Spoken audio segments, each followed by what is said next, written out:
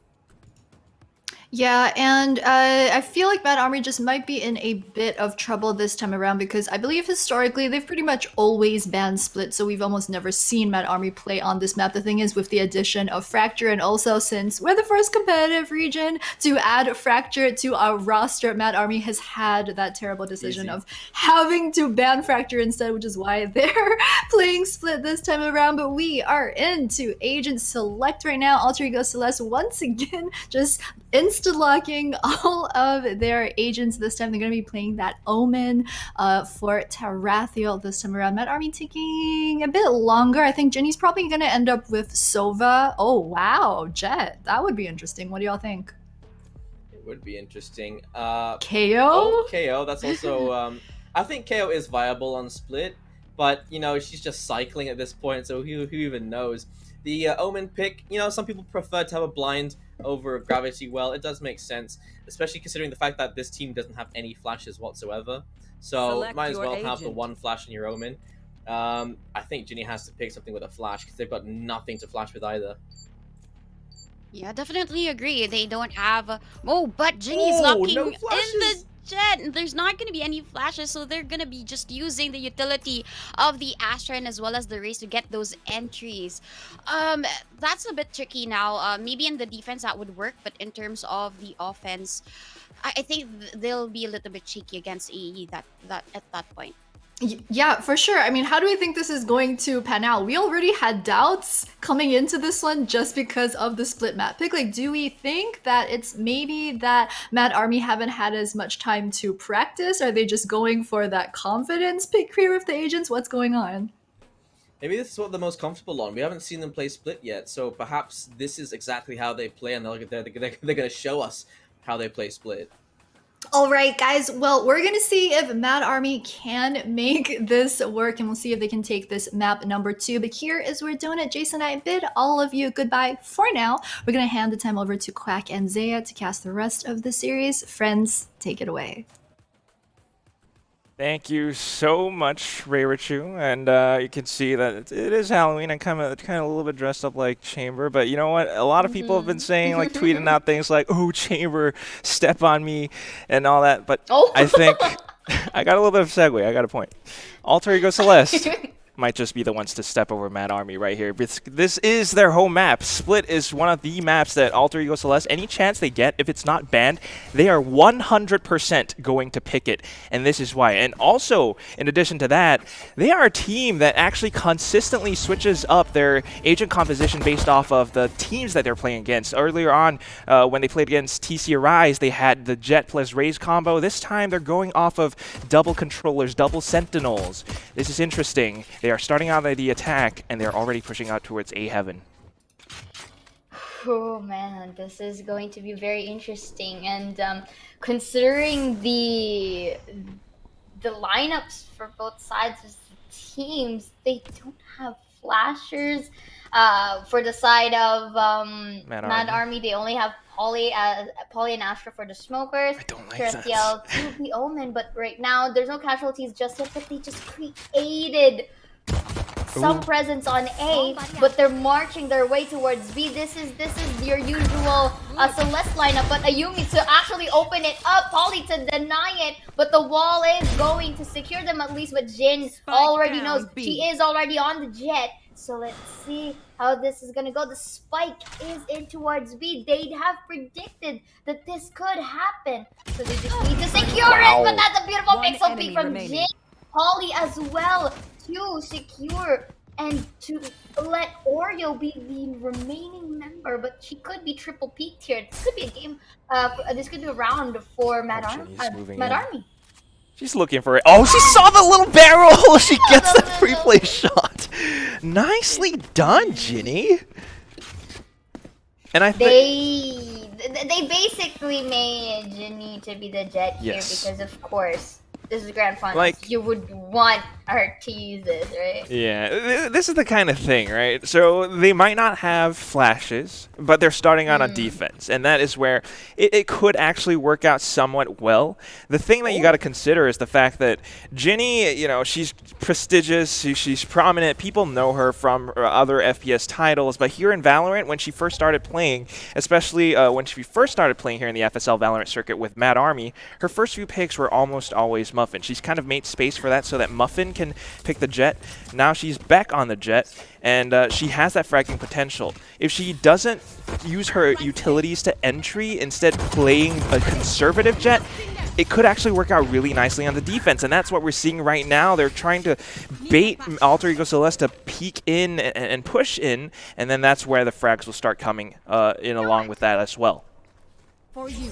Indeed, and that's going to be a heal as well for Anko. So this time they kind of like swap roles here, to say the least. Anko is going to be the jet or our sentinel here. And as you mentioned, this time Ginny is the one doing the highlights here, but Polly sees a dropping Oreo and will be taking it down and Baby TV for that frenzy take. Iceberg to trade, but not enough spray transfer. Better weaponry still goes to Mad Army.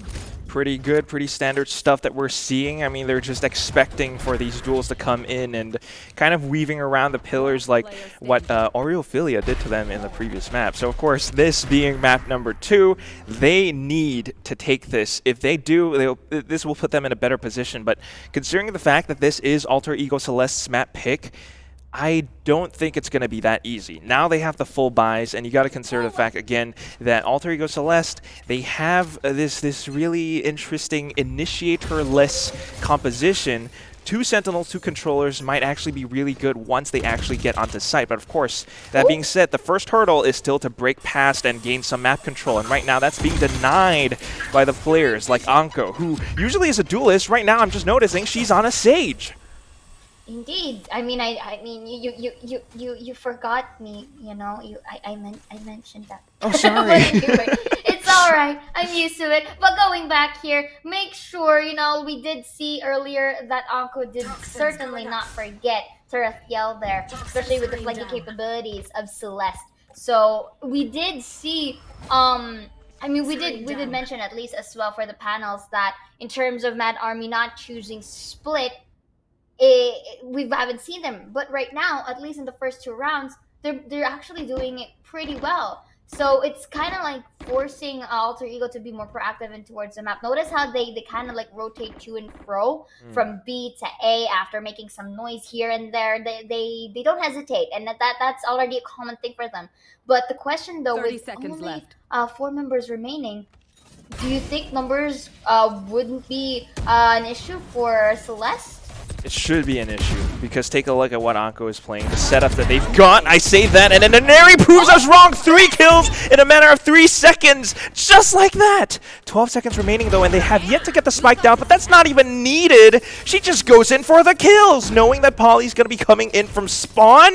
And Neri, what is this girl made of? Look at this replay, Anko. You did say numbers advantage, but she's just gonna have that collateral along at the 180, getting Anko down for the 3K, and as well for the 4K, uses the satchels to transport herself to the screens and to clean up that fight. What is this? Eneri, you are built different. She maybe, I don't know. Oh god, she might have broken her wrist off of that 180-ish flick. She really had to swipe across her mouse pad twice just to get that last frag. And right now, they know they have the advantage. They want to push in hard. They want to destroy Mad Army's economy. Still though, it's going to be a little bit difficult. They already have this information right now. Maybe just waiting for the toxic screen to dissipate, and then Mad Army will try to go in for a little bit more resistance. Eneri trying to deny that with her paint shells, create a little bit more space, creep up to the front, and then surprise them. It's going to be the peekaboo frag on towards Baby TZ. Now looking for the next one. Muffin, a raise as well, wanting to hunt her down with the judge, but Eneri's already ran away. The spike still towards the A site. If Eneri's gone and in the wind, they are going to be wondering about her positioning. Meanwhile, this leaves up so much opportunity for Alter Ego Celeste and the rest of the team to actually push up to get the spike down. Oh my god. Look at this. Look at they're dispersed, both of them. Tarathiel though managed to take a peek, but is dinked down to 2. Is this gonna be enough though? Muffin will be down into health as well, but Oreophilia will take Polly away off the map. Anko though is still in towards sight. But take note, Tarathiel was able to reposition herself and get out of that. But Muffin takes Eneri off the equation. Take note, there are some members who are low on health, but they don't have time. They need to plant that spike, but that was just quick from Oreophilia, knowing someone might take a peek in towards Ali. She did not hesitate. She did not hesitate to, push that spike in and goes for that fake plant. Beautifully done. Yeah, anticipating a possible okay! Blind pre-fire up to the top of Rafter. She actually finds Iceberg. It is a common position, but that's still really smart plays. And now getting the second. All of a sudden, this is very doable for Mad Army. Not to mention that Anko is here to help her out as well. They're going to double peek this. It's going to be Tarathiel to get the first one, but then Ginny comes in for the refrag. Mad Army actually taking the fight to Alter Ego Celeste on their own map pick. Ginny with the jet is really at next level here, and I think during that time in towards that last few seconds they called it, as you mentioned, that okay, let's not peek one by one, let's just go together, right? So this is the beautiful kill coming from Oreophilia. That's the spike plant blind shot in towards that corner, and here I think is where the decision factor is at. Look, they kind of hesitated first and then went to that double peek. Beautifully done for that 3K. It's actually working out right now, this agent composition that they've got. But what I'm wondering, Zaya, is how does that work out once they swap over the other sides? And that is why it's so crucial that Mad Army wins as many rounds as possible on this first half. And again, I really gotta apologize that I didn't really catch you saying that Anko was on stage earlier on. But you know what? I'm used to it. No, we're not going to be used to it. We're going to change things here because this is game changers. They've got the lockdown and they're looking to change things up along with that. The Showstopper comes in now and it's going to be the full side execute. Showstopper actually does connect on towards Muffin, and along with the judge plays, she's looking for even more. Gets the double kill now. Picks up the Vandal. Okay, there we go. Looking for even more, maybe probably towards the top of heaven, but the retake is going to take a little bit of time because Mad Army wants to be calculated about this. And this time it's post-plant, but Tarathiel though does not give Polly a time to go back and towards heaven. But look at this, Baby TZ may force the issue out, but for the res, was able to get Muffin up and about, but is it enough though? Time is ticking, time is of the essence. Oh, a little bit of a hit for the stat. Shows a Bondanary was off ankle, but still gets a 3K. Is it enough? Tarathiel on the backside, but the smoke, this is the diffuse toxins all around, but they're still pushing it. But right now it's suddenly go for ACL. That was just, I was about to say that it could have been a favorable manner for Mad Army, but wow. Wow. What was that? You know what? This is where the replay really is comes to help us. Light, okay? All right, Eneri takes Muffin down as well as a detained Ginny. All right, she takes the Vandal.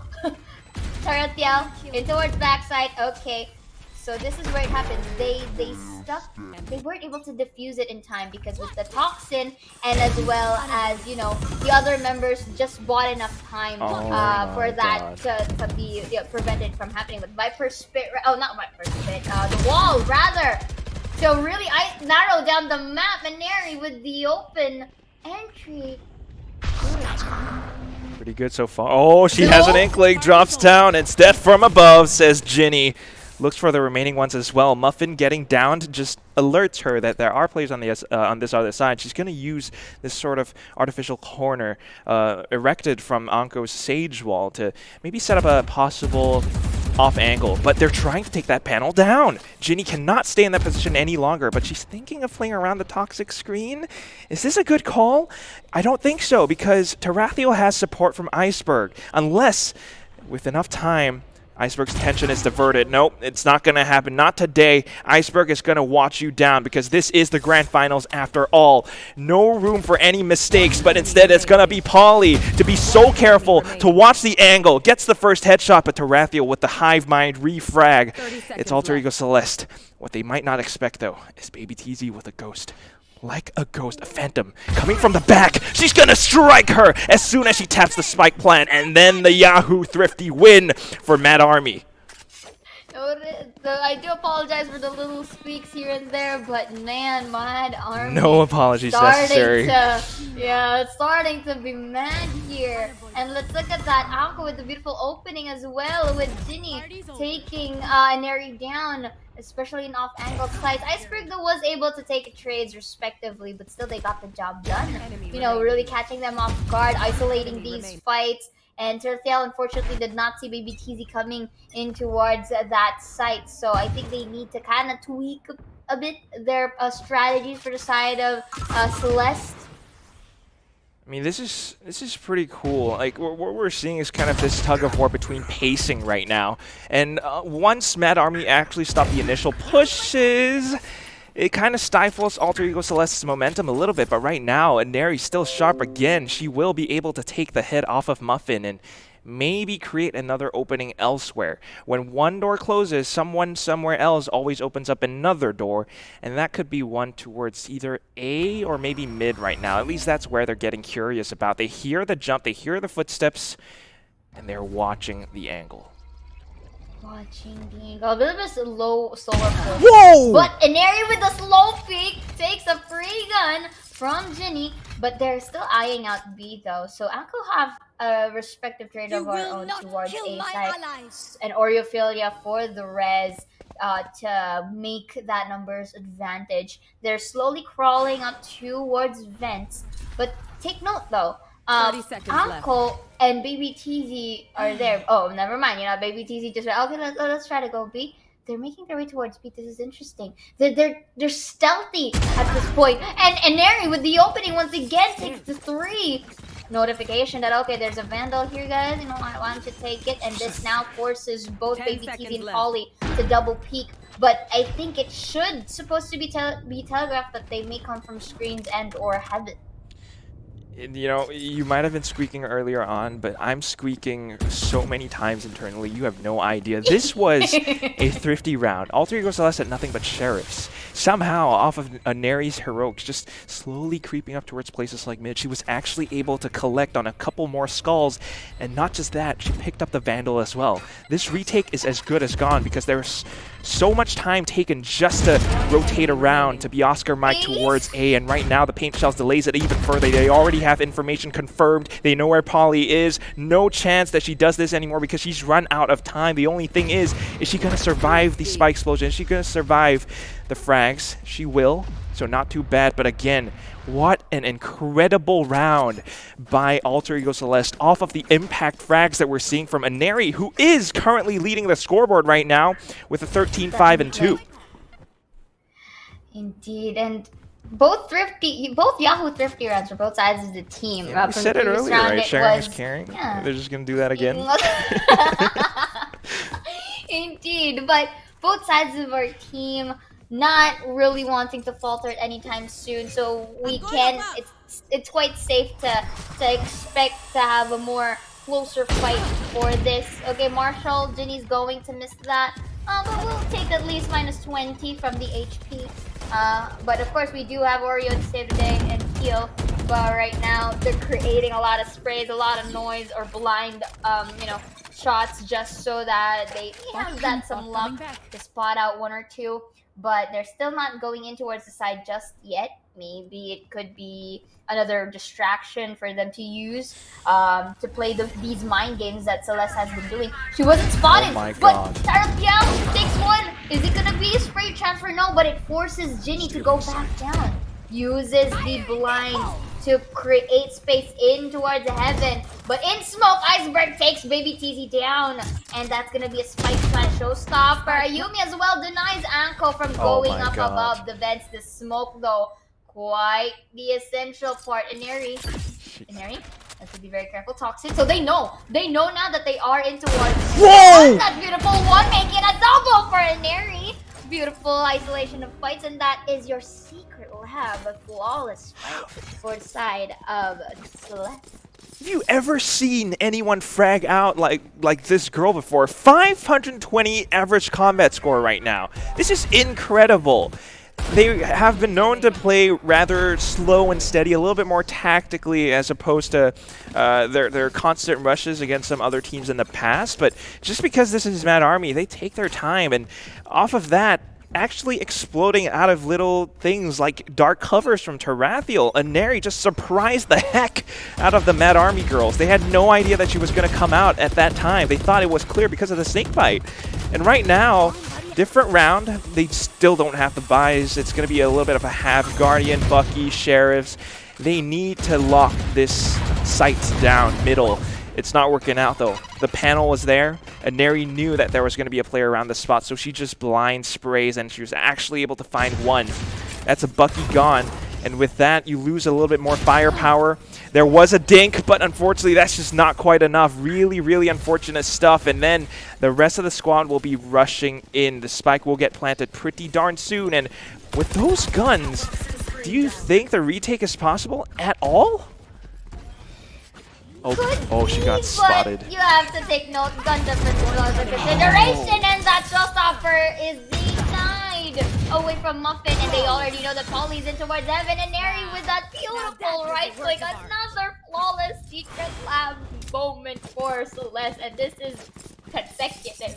You know, I'm feeling like, you know, we dabble in a little bit of anime, but both teams are kind of like that Naruto. He's got the fox, and then Mad Army, they've got the Susanoo or something, right? Every time that Mad Army tries to defend and do something, all of a sudden you just see Alter Ego Celeste switch things up in terms of the pace. This round looked a lot more deliberate in terms of their pushes because they got the frags. They knew that Mad Army were on a bit of an eco. This time around, hopefully a little bit more different. There is an operator coming in from Ginny, but so far it hasn't been that effective. She's trying to lock down this angle right now, but off of the little jiggle peek, she's fired her shot, it whiffs, she has to back off and reposition. Meanwhile, Alter Ego Celeste just press the green button and they just keep on going. The Viper's Pit is already up on site, the spike has been planted. I just don't see a retake happening anymore. It's quite hard to see at this point, but Muffin though off angle, Tarathiel goes for the kill, and yeah, as you said it, retake is quite slim here because Ineri is already holding off that angle towards screens. They're just basically returning the favor, but Ginny to shut it down with an off kill may go for that save instead, which is the best case scenario. But will Tarathiel go for the hunt though? Oh no. Maybe not, like not too much bloodlust, maybe kind of reserve it for the later half. rounds to come. Yes, indeed. But again, you mentioned it, no chance of retakes here. They will save this up just so that they can get a bit more footing onto the next one. But the thing is, while all of this is happening, Celeste starts to run, and when I say run in terms of points, they're running to reach that goal. Yeah, and that's really the thing. You know, you mentioned running, and look at how fast Alter Ego Celeste sprints off into the A side as soon as those the force field comes down. You know, during the pre-buy phase of the rounds, they just rushed in, and Mad Army are not prepared for that. This time around, okay, Jenny did save up the operator. Let's see if she can actually do something here. But look at how they even approach it. They know that she saved it, so they're going to go in together as a team. And right now, the showstopper going in towards Jenny's position. Thankfully, she made it away. But the space has been created, and Neri just rushing in like that. Thankfully, she got denied, so maybe with a Neri gone from the roster, the rotations won't be cut off any longer. Mad Army might actually be able to find a little bit more real estate to push in slowly but surely and then come in with a retake. Baby TZ right now jumping from above with the judge.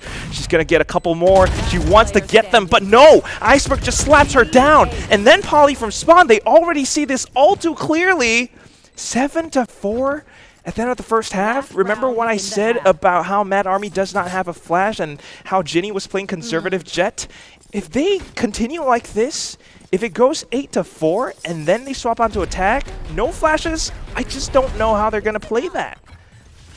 If you hear Quack roar, you know how intense the fight is. And just like this, in towards this game, this is the last match before the switch. Ducks so quack, Mad they Army, don't roar. but, well, you technically I'm starting to question if you are actually Quack, but you know, never mind. Going in towards this game, best case scenario for Mad Army a 7-5. Quite a viable scoreline. But with these utilities at play, maybe Muffin will go for the satchel in Judge, potentially, but no, she may just go into our smoke, taking a Neri down off guard. Is it going to be a double? Nope, not going to be transferred anymore. But we do see Oreo does not have more res, so she just needs 3 more kills, or maybe 2 more kills and 1 orb, to say the least, before actually getting that. But it's a 4-on-4 scoreline. I mean agents for both sides of the team. It's still quite equal in terms of the players, but they're still eyeing out towards A. They created a lot of presence here at this point. So Polly just, no, actually not Polly. It's Iceberg who placed her walls up above. Oh no, actually it's Polly, right? Yeah, it's Polly. So it is really nice to deny that fact, but the more that they stay here, the more that I feel like they're just gonna invest in A because they don't have time to rotate. That's gonna be one. It's gonna be another. Don't pick it one by one. No problem. But of course, Iceberg still wins that aim duel regardless. And these are the ult coming in from Baby TZ. Anko though with the rest coming in from lobbies. Retake is possible. So possible right now. Anko leading the charge from the back, and all of a sudden Iceberg is the last player alive. She still pushes up front though, will be able to take Baby TZ down, but she's revealed her location. And off of that, Muffin will be able to collect on her kill with the full spreaded Judge frag. And you know what? If Zaya gets angry and tells you, don't pick her 1-by-1, you gotta listen to her, right? Alter Ego Celeste, they went in 1-by-1. That was their mistake. That's why they didn't win that round. So we are at the end of the first half with 7-5. I think Mad Army can still take this. You know, for a map that we keep on saying, Alter Ego Celeste, this is their best possible map, 100% win rate. Anytime they get to pick it, they will. If Mad Army can actually take them this far, they stand a chance. I'm not giving up on Mad Army just yet. Don't misunderstand. That's not me commending, okay? It's more of me just being in hype, alright? It's just me being on hype with the game. You can see how intense these games are. And I'm pretty sure our players know what they do. Come on. Of course. They're here for a reason, right? And right here, we are going to see the switch. Pistol round, very crucial, as we've highlighted time and time again. And we already see Muffin spotting out a Yumi in towards screens, but the paint shell is going to really give her a hard time as her HP depletes all down to 21. Has to wait for Oreophilia for that heal. Nice wall to back it up. Actually, it was a timed wall, to say the least, for Alco. A bit of a relief for Ayumi, but nonetheless, we see it here. They already have that post-plant position. And Neri, though, my God, Neri has the idea, but she has to be careful behind them. Behind them. I saw Inari like pre-aimed, but still Inari did the job done. Goes in towards the flank, takes a little bit of jiggle peek, beautiful counter strafing, and Inari to lock it up with the 3K. Just making things all better for the side of Celeste. Oh no. I don't know if you caught that towards the end, but Anko was trying to b-hop away to stay alive, but they just chased her down. And of course, if you're gonna go with a bunny hop, Tarathiel's gonna be the one who's really happy about that because she's got bunnies of her own. Yes, But still, I mean, this is how Inari plays. She's leading the scoreboard right now, and we're seeing how incredibly smart and cerebral she can be about the game. You know, it's the first round, you buy a shorty. Who does that? You only do that if you have some kind of a deliberate plan, and that's Inari. Which they do. They position her up around the spots, and Payton shells and everything to clear out corners. This girl is way too good. 8-5. They win the pistol, the guns. Zaya, sorry to cut you off, but like, wait, do you think it's possible that Mad Army can actually push in? Technically, it's a bonus for Celeste, so anything can happen. But again, with better weaponry, to say the least, for them, it's quite difficult because look at Inari. She has the judge, and if she has this judge, it's Judgment Day. But look at this double smoke. Imagine that. Just to do everything that they can to delay the push. But look at this, Inari. Polly does not shut down the one on flag. Inari takes on double on the for the 3. Making a 3. It's gonna be a 4. No! She's shut down by Ginny, but Ayumi goes for the cleanup. 9-5 in our scoreline now. What a beast. Just jumping back and forth, left clicking all the way. All of a sudden runs out of ammo. Thankfully her teammates were there, but this round, I gotta say, yes, Inari is incredible, but it's not just her. Ayumi going in for that flank, pushing down mid, actually gained so much intel for Alter Ego Celeste. They basically sandwiched Mad Army into Garage. There was no way that Mad Army could have escaped. So Mad Army on the attacking side, like defense was pretty good, and partially it's because of this is split after all. It's still rather defender-sided if you know how to hold it. If you are, oh god, she thankfully gets denied. Like if you are Mad Army right now, you need some kind of a strat. You need some different game plan that's gonna surprise Alter Ego Celeste. Because if you just keep going for standard five member pushes, Alter Ego Celeste are gonna expect this. I mean, look at what Iceberg is doing right now. Look at the flanks. They're not hesitating to just go with it the moment that presence is known. Speaking of that, Iceberg just takes Polly down. So the chances of them, just staying in towards A can't be quite high because they already know that they're being flanked. They're being watched here. And as you said, maybe another sandwich that Celeste could serve for Mad Army here. But it depends. Depends on how they're going to react to this. Because right now, we do see the wall that's going to come from Iceberg here to divide and conquer a site. And look at this. Ayumi with the Sheriff was not the best case scenario.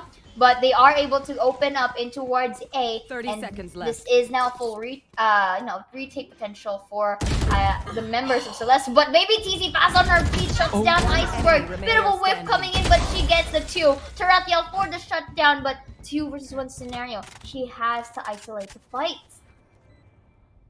1v2 is not impossible. She can isolate this, but taking a look at the minimap, guys, how Muffin and Anko are positioned, no, it's not going to be easy unless you push into elbow. And if you do want to push into elbow, you're going to have to drop down. So she could do it with a paranoia, but as soon as she peeks out, Anko has already spotted her because she had her crosshairs placed towards heaven. There was a chance that she could have either gone through maybe elbow, maybe screens, maybe heaven, maybe ramp.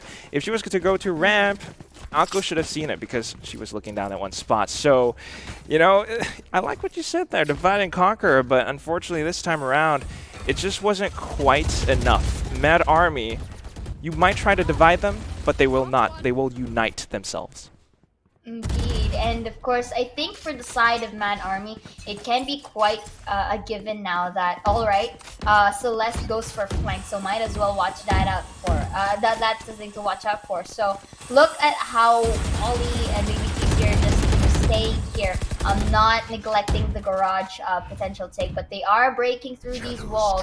Let's see if they can go, attack on Titan moments here and just Sasageo, but right now Oreo is above the wall. Let's see if this off-angle peek can be beneficial for her, because right now both sides of the team really being patient, not really getting those beats at hand, but off angle is gonna be one of which, but it took time, but the Page Shells is gonna go for the reply again with an Aries as well. So they replied with utilities, if that's the play, you know, a rule of equivalent exchange for both sides. The Percial is going to put the odds up above their stature. And Iceberg with a dodge from behind gets one, and it's gonna be another in smoke. Whoa! Holy, actually, Percial can go for the cleanup, but you know what? It worked well for Celeste, but it was really close, to say the least, for Mad Army. Kind of close. I wish it was closer. Polly getting that flick looked so good, but unfortunately for her, this is still Alter Ego Celeste that they're dealing with. Like we said earlier on, the hive mind. Once they get intel, they know where to look, and they're going to do it as a team. I mean, look at this. Tarathiel was already in position, but at the same time, you had Aureophilia coming from the top of B Heaven. So I'm not sure you guys caught that, but man, Zaya's spitting lines right now. Is it going to be Anko to Sasageyo this time, or is it going to be Oreo? I don't really know. You know what? To be fair, both of these teams are really formidable in hindsight, and we are seeing half health. Maybe. Oh, okay, never mind. You know what? I was about to. Neri takes it down with a Paint Shell, and as well as a Phantom Kill, uses the Paint Shell and Satchel to reposition. Beautifully done. It saved her from that death, and right now it forces us down to 3.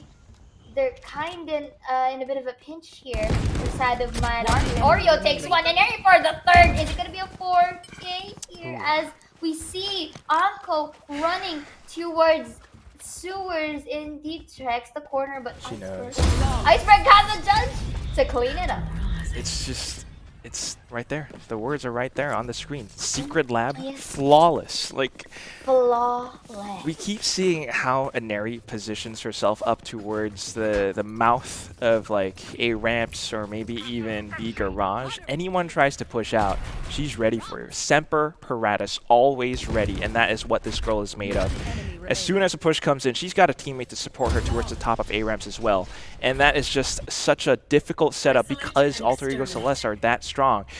They don't have flashes. There's no chance that they're going to break through setups like that. So that's kind of an oversight on Mad Army's part with their agent composition, but let's see if they can actually do something right now. They do have the full buys. There is a Viper's Pit to basically kind of box them in towards garage as well as mid. Definitely, and here Viper's Pit.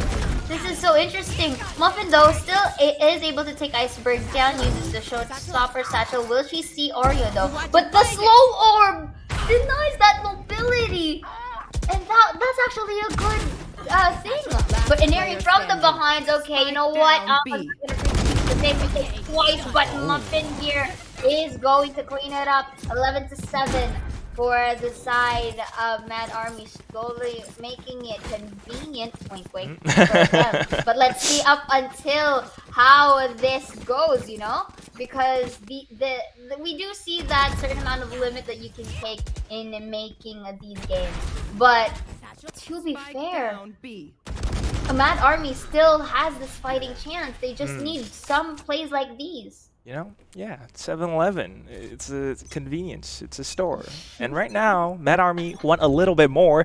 They're looking for the rounds that they've lost earlier on in the second half. Again, though, it's kind of the thing about what you mentioned earlier on, mobility. If Aureophilia can actually stifle them with her slow orbs, it could do a lot of work in stopping Mad Army from pushing forward. But if Muffin combined with Ginny, they can actually just rush in. That could put a stop to whatever Alter Ego Celeste are trying to stall them with. Right now, though, again, it's a similar setup. This one is really difficult to break through unless you surprise Ineri somehow or clear out that corner. Face checking, it could work! And Muffin has just done it!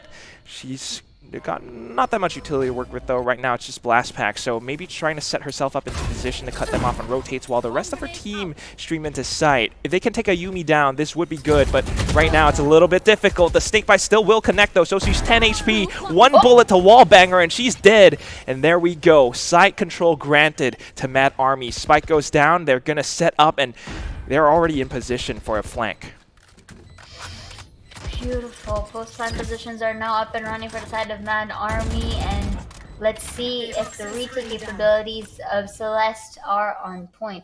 Anko still has the rest, so she has the option of having Polly, but I think her body is in heaven, so that she may reserve that for the next round.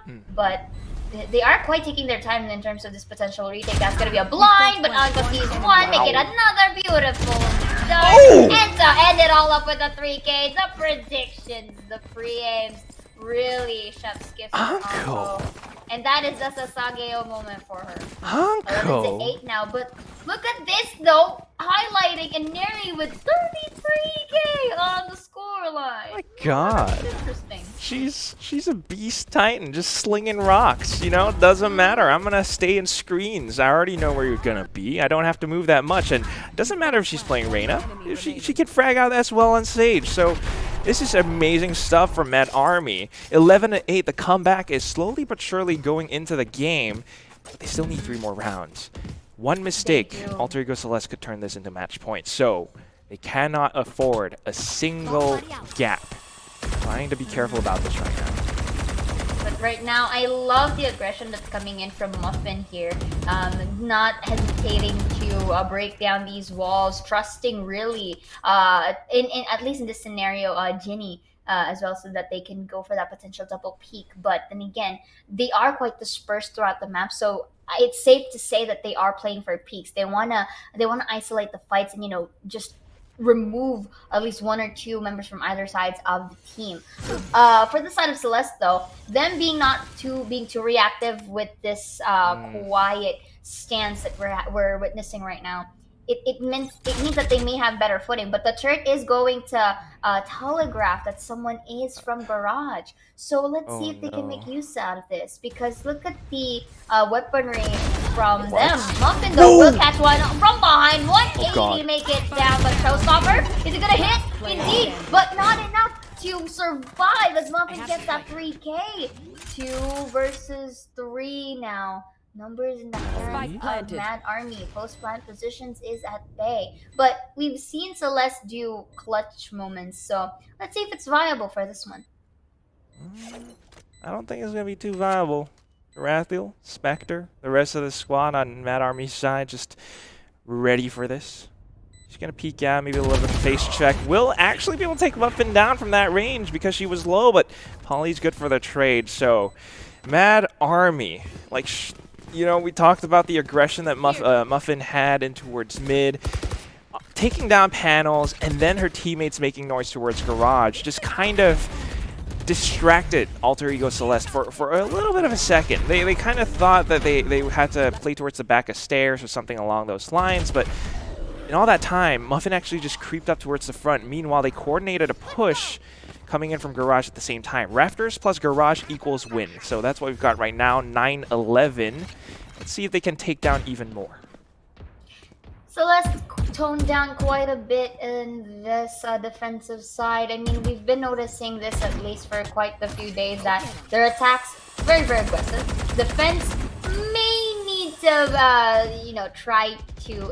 It's great. They have great defense, yes, but you do see that this is quite the point where other teams or the attackers can snag up some points. So right now, Celeste here, I think they can at least go for double peaks too. And Taratel's gonna start it really nice. Muffin for the trade here as she takes down Iceberg, and maybe Teasy to help Muffin double peak that side.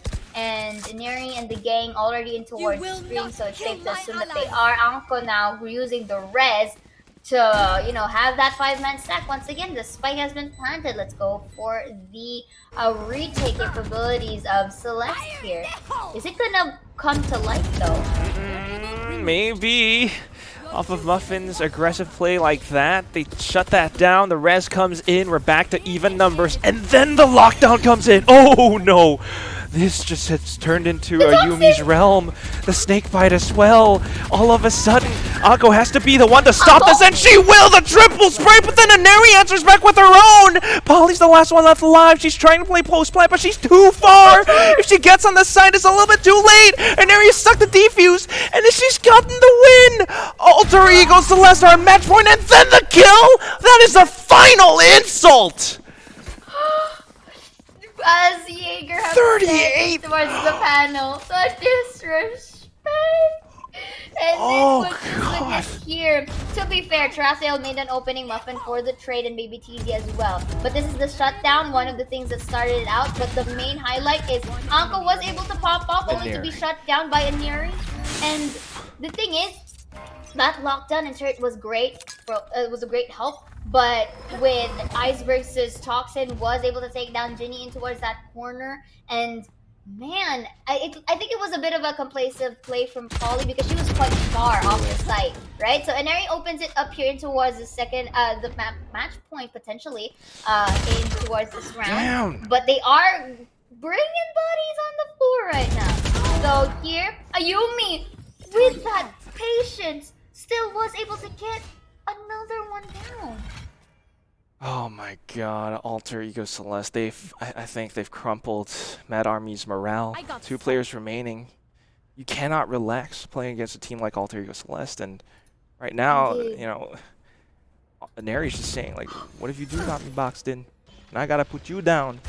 So no matter what, I will not hesitate, not for a second. So, just waiting. Inari has the never gonna give you up moment. Oh right my here, god. you know, and she just did that. But right now, You know the rules. you know the rules. So yes, do I. Indeed. You guys can like do that. But right, like there is a reason why even us casters quite toned down a bit after that because it deserves that dicing, you know. And here Ginny with a slow fake. Ayumi free and beautiful. Is it gonna be a 3K? Indeed, and that is a 9-13 match point now. You talk about Quack. you gotta slice and dice. It's just clean sashimi, you know? Ayumi just holding the angle, someone comes up front, she sees the line, she already knows. It's just one slice, and off goes their head. And that's Alter Ego Celeste. You cannot relax when you play against a team like this. You think Anko was doing all the work, triple kill, it was good. She probably would have won the round. And then Inari comes in from elbow. That's just disgusting, downright disgusting. With the great help of utility management, man, you really gotta have these plans sorted out against Celeste. But right now, we are slowly crawling in towards this game number 3, a potential match 3-0 point for Celeste, unless Mad Army has something to say about it. But you know what? We'll be finding that out in a bit, as you know, Theora and Quack will be taking a quick break.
Welcome back to the VCT Game Changers C-Series of FSL Elite Analyst Test, brought to you by Intel, Secret Lab, Nanoleaf, and official media partner Yahoo. You guys know the drill, it's us again, Ray Recruit, Donut, and Jaeger here to break down that 13-9 map number 2 over on Split. We were apprehensive going into map number 2, but Mad Army starting to pull out all the stops, although they haven't managed to secure a map win yet. What do we think about that last one? Donut. Yeah, well, they were. Well, why did you want to give it to me? Wow. But Always me yeah, first. it was really Yahoo Thrifties after Yahoo Thrifties and Secret Lab Flawlesses after Secret Lab Flawlesses. So it just really goes to show that both of these teams have a lot to give them, and this map specifically, because in terms of the reads, especially for Ineri, as that raise, yes, it's going to be her staple pick, but specifically for this map, her kills were just what impacted all of these wins, and she almost got that 40, bro. Her KDA, even with 39 kills, is what, 2.9 KDA. So in terms of really, it's not just really the wits, but it's also the expertise, her movement. I have nothing to say. I'm speechless.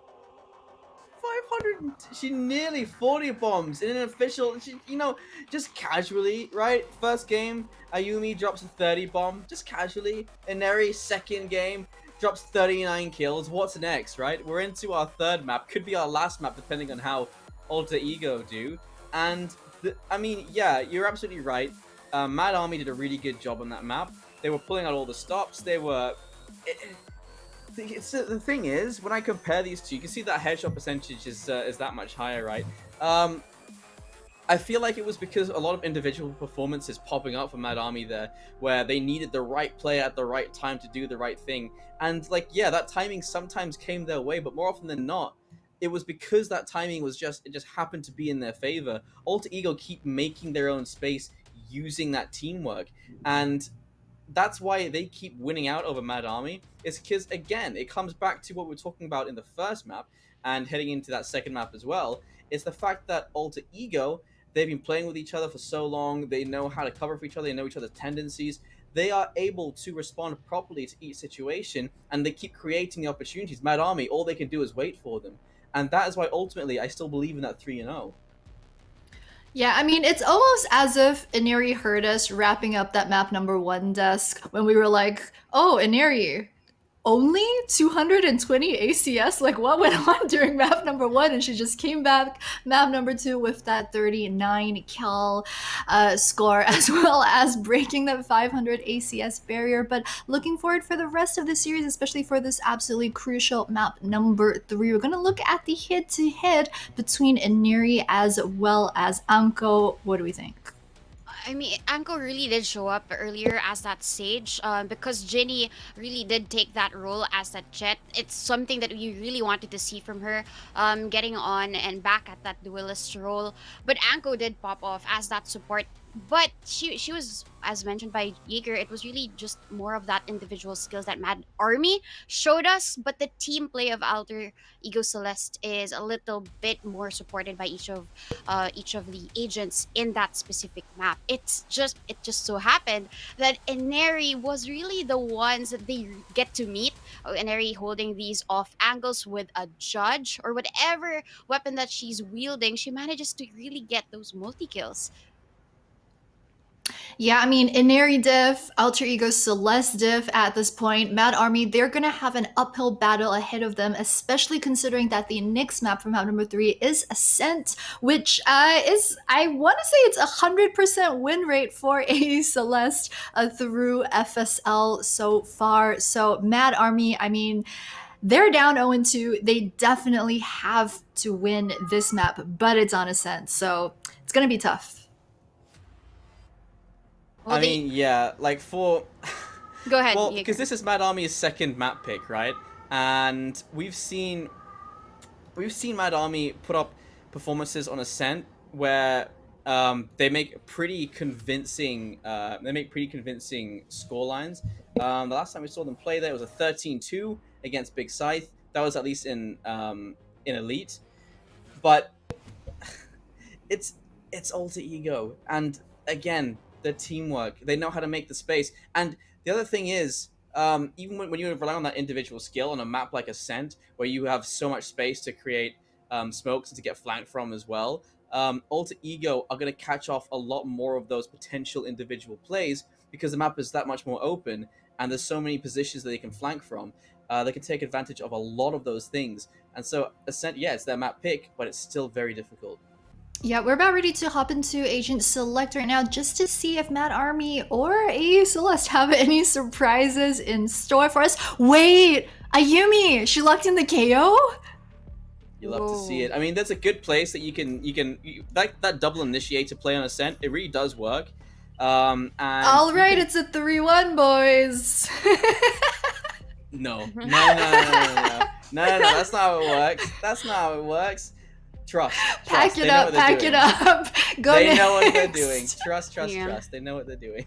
I mean, Ayumi did show up earlier as that Killjoy, but right now with the use of the utility now as the KO, she could maybe utilize that in terms of getting that map control. Mid control is very important for a map like Ascent, so having all of that utilities in place, just really using that fragment to try and stop any type of push, as they are on that defense, that could be something that's for them to use, especially if Jinny is hovering over that sky. Mhm. If they don't have any utility for that entry, then that can actually just put a halt in terms of these attacks. Yeah, they've put Muffin back onto the Jet this time around in that all-crucial map number 3, and then Ginny is going to go back onto that Sova. I'm not really sure if this will come back and bite them. I mean, we saw just how stellar of a player Ginny is, especially in those clutch situations. But guys, we're going to hand it over to Zaya as well as Quack for now to see if Mad Army can force a series in this all-crucial best-of-5 grand final. Zaya and Quack, back over to you. Thank you very much, Reirachu, Jaeger, as well as Donut. But somebody once told me that Alter Ego Celeste might just be able to roll this one over, right? Like 3-0. It's very, very possible. But I really, really hope that Mad Army has some kind of a surprise in store for us. Potential match point now for Alter Ego Celeste, really slowly claiming and defending the crown that they have been wearing for most, actually all of our FSL. And right now, Mad Army, they need to be mad right now. And the stakes are quite high in towards their positions because, as our panelists have said, in terms of statistics here, both of our teams, yes, sure, they have won their Ascent games, but in terms of the number count on how many times that they've been playing these, Alter Ego Celeste, they have won this, I think, 16 times or 11 times. Hence, for Mad Army, they've won it 3 times. So you have to take that into consideration as well. But here, Neri, take note, she's the defender and she's going on the offense. It's like our basketball game, you know. But we're gonna start off with a beautiful double peek from Neri and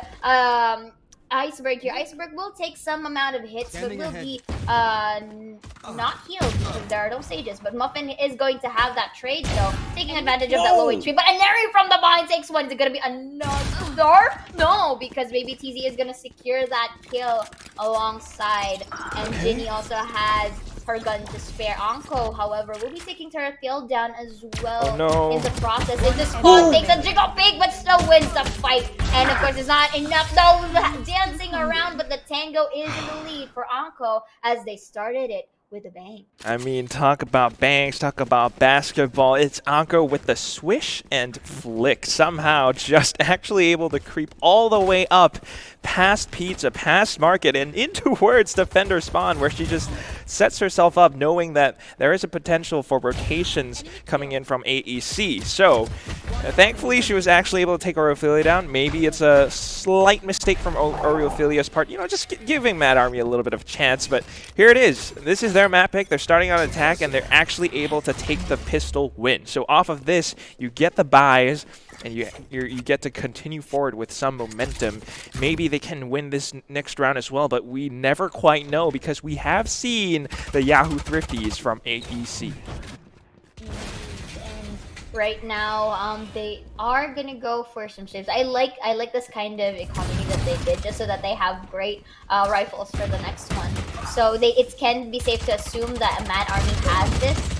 But here we do see low HP for Muffin and Anko, which I think Celeste can use or take advantage of, because their sheriff kills are still on point, and also the right clicks with the classic. So it's just a matter of them being able to position themselves in a favorable manner. So here we do see, I did see Inari knows that she's there because of these sprays coming in. Oh, she also knows. But it's not enough. Muffin takes that Spectre, making a 3. Arya for the trade. Baby TZ to really shut her down. Baby TZ though still goes for that jiggle peek. Beautifully done, and that's the second round for Mad Army. That's right. You know, she might know. She might know, and she might have seen some of these positions, but knowing is only half the battle one. Only half. She still has to find those frags, and with a Sheriff up close and personal, when you're going up against Spectre, it's much more easier for Muffin to just counter-strafe, run and gun, left-click, hold, spray, and pray, and somehow still able to collect on the kills. The only thing, though, that one caveat to this is the fact that now Alter Ego Celeste has the full buys. They have the rifles, maybe with the exception of Ayumi. But the fact that this is Ascent, you got so many long corridors, so many long ranges, the rifles should do a lot better, unless Mad Army can somehow use their utility to creep up front. And I think that's what they're trying to do right now, a little bit of mid-control. Unfortunately, that gets denied by Ayumi. And right now, timing on the backing away from Oreophilia. It's going to be Muffin that exploits that, pushing up front now. A little bit of a whiff spray, but thankfully Anko's there to recover. They gain control over A site. This is interesting, though, for the side of Mad Army really asserting the What? But there with the flick with the 3K! What is that? What a beautiful monster she is! And right now goes into one to help, but not enough as Polly goes with the off-angle kill. Uses this grenade for the side of Ayumi, who is going to win this jiggle peeking fight. Is it her? Is it her as well? Go! No! Polly secures it with a 3K, and that is a nano leaf clutch by Mad Army. Neri, oh my god. The goosebumps on my... Really? She's like freaking Freddy Krueger or something. The nightmare on Elm Street of A site. As soon as the smoke goes away, saw the first head, snaps to the one farthest away, and then spray transfers to the next one that is closer and closer, somehow collecting the third. If not for Polly, that round could have gone so wrong. Thankfully, she was there to save the day. The Nano Leaf clutch 1v2. They win the bonus round. This is the best chance Mad Army has at stealing a map away from Alter Ego Celeste. Indeed, but Ginny will be having that opening here, taking Iceberg down towards mid, and Nerido still knows that one is there. Maybe TZ is going to be taken down by that Blaze Storm. And Neri is being monstrous right now. She is a force to be reckoned with, and her watching these flanks, it could be intel from her sake, because she may be coming in from mid. So in the process, actually this is Muffin, but in the process, look at this. They are already crawling towards A, in which Sarathiel and Inari are at. So with the right amount of timing, maybe this could work out for them. But Mad Army using all these utilities. Muffin takes one, but the recall was going to take one as well. There's no trade for the side of Celeste here. Let's see if the off-angle pick can come through. And Ayumi will be taking that Spectre kill.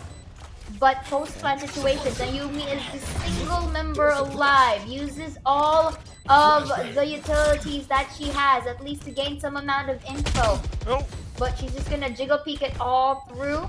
But I think this could be another round for Mad Army, but man. No. And there you go, like Ginny for the tap. That's a beautiful win.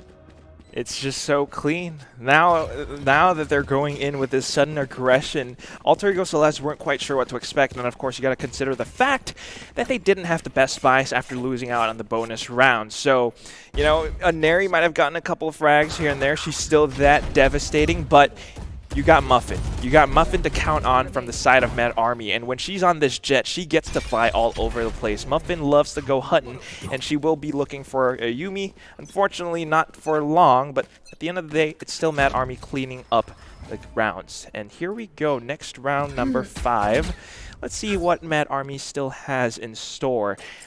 They cannot afford to drop this losing streak, not yet. I mean, they kind of can. It's not the worst thing in the world, but it would be so much better if they just get more wins. And right now, Muffin already in towards Pizza. This is a pivotal position because she gets to do plays like that, just peeking out, swings in, and now the B-split can happen. The spike hasn't been collected yet, though. So Alter Ego Celeste can bank on that fact and kind of try to play around since they know there is a play towards B, maybe push out of A, get some info. Anko's trying to deny it. Muffin pushes up front, gets shut down by Tarathiel. And right now it's a 4 versus 4, still an even playing field. But Ayumi, you know what? As I say it, she denies it. And 3 versus 4 now. That suppress is not going to take anyone, to say the least. But this camera, though, can provide some intel. But post-plant situations are still in the hands of Mad Army. But unless the retake says that that's going to be the flash, you have to check your corners. So Polly with the 1, make it another. Ayumi to shut her down, make it easy for that trade. And Iceberg was able to spot her out, but she also has low HP, and Jenny will be cleaning it up 5-0. I think this could be a call for a timeout, or maybe. Yeah, maybe. I think that could be something that they need, right? Losing 5 rounds in a row, they have to question themselves. How are they losing these rounds? And I think one of those reasons could be the fact that they're actually a little bit less confident than what we saw, what we've seen from before. I mean, of course, Yumi and Neri, they have been fragging out of their minds. They could just be feeling a little bit like they're coming off that high. So just relaxing for a little bit, just trying to get some info. They actually leave gaps on the map, and Mad Army read that perfectly. You got players like Muffin to push up front. This time, she's just reading that A is actually open. You know, we hear footsteps towards A short maybe. We can just rush in A main. And now with all this space, the spike will go down. It's going to be the full-on retake, but with Sheriffs. But this is Oh, hard. God. But never mind. That's gonna be one head down here, and I just got corrected. But Polly and Ginny is just gonna make use of that turtle as well with that spray. And you know, Ginny has been cleaning up the mess here despite all of that. And yeah, I think this could settle for a timeout right now. But here and towards our scoreboards, it's still quite close, but Polly, you gotta hand it to her. She's been popping up. She's been stepping up for the team. I don't know. I mean, right now it seems like it's really enough for Mad Army to just go in this way, let Muffin be the tip of the spear. If she falls, that's okay because Ginny's there to back her up. You got Anko as well, just kind of lurking around the map, cutting them off on rotates. Alter Ego Celeste are the ones that need to find something else. They got the guns right now, and it's a little bit tough because they want to take the fight to them. That's why they're pushing up front. This time with Iceberg actually getting the opening pick. Now Mad Army, they gotta take a second. Shooting down that recon bolt kind of alerts an area that there is a player on the other side of this wall. The other players though, where are they? They're trying to help them out, set up for these positions and maybe a bit of a default to watch the angles. If someone does push, if someone like Aneri does get a little bit greedy, Anko, maybe Polly as well will be able to help her out, but Aneri thinks better of that. She's actually falling back in towards mid. But Baby TZ though will be getting in here in towards A site, uses all these case triggers for opening, and the ult though is gonna come up from them. So those are a lot of intels that they can pick from. But with all of these jiggles, Iceberg is going to get that wiggle, and she takes it down to Rathiel as well for a kill of her own, and an ulti as well. But Anko uses this fact to be aggressive again with the jiggies, but Anko is going to win the dance. Oh no! Shut down by Ineri, but this time it's not going to work for Ginny. But post-plant position, recon ball. She has Hunter's Fury. Fake diffuse. She's jiggling it. Yes! This is the Hunter's Fury. No! He's gonna come and get it! Oh my God! What? It's a win! It's a win! He was able to defuse it in time before her health depletes! The little bunny hopping sticker at the end, the graffiti, I'm sorry. What the heck was that round? Ayumi kind of knew, and they saw that she had the Hunter's Fury. It's going to take a little bit of time for her to use that thing. And in all of that, she just tanks that first beam. It was already gotten halfway. And just like that, Alter Ego Celeste ends Mad Army's winning streak. It started off with an initial piece of aggression from mid, Iceberg taking the fight to Mad Army, taking one player down, and then the retakes. Let's see if they can do that again. Alter Ego Celeste have been known to play aggressively despite being on defense.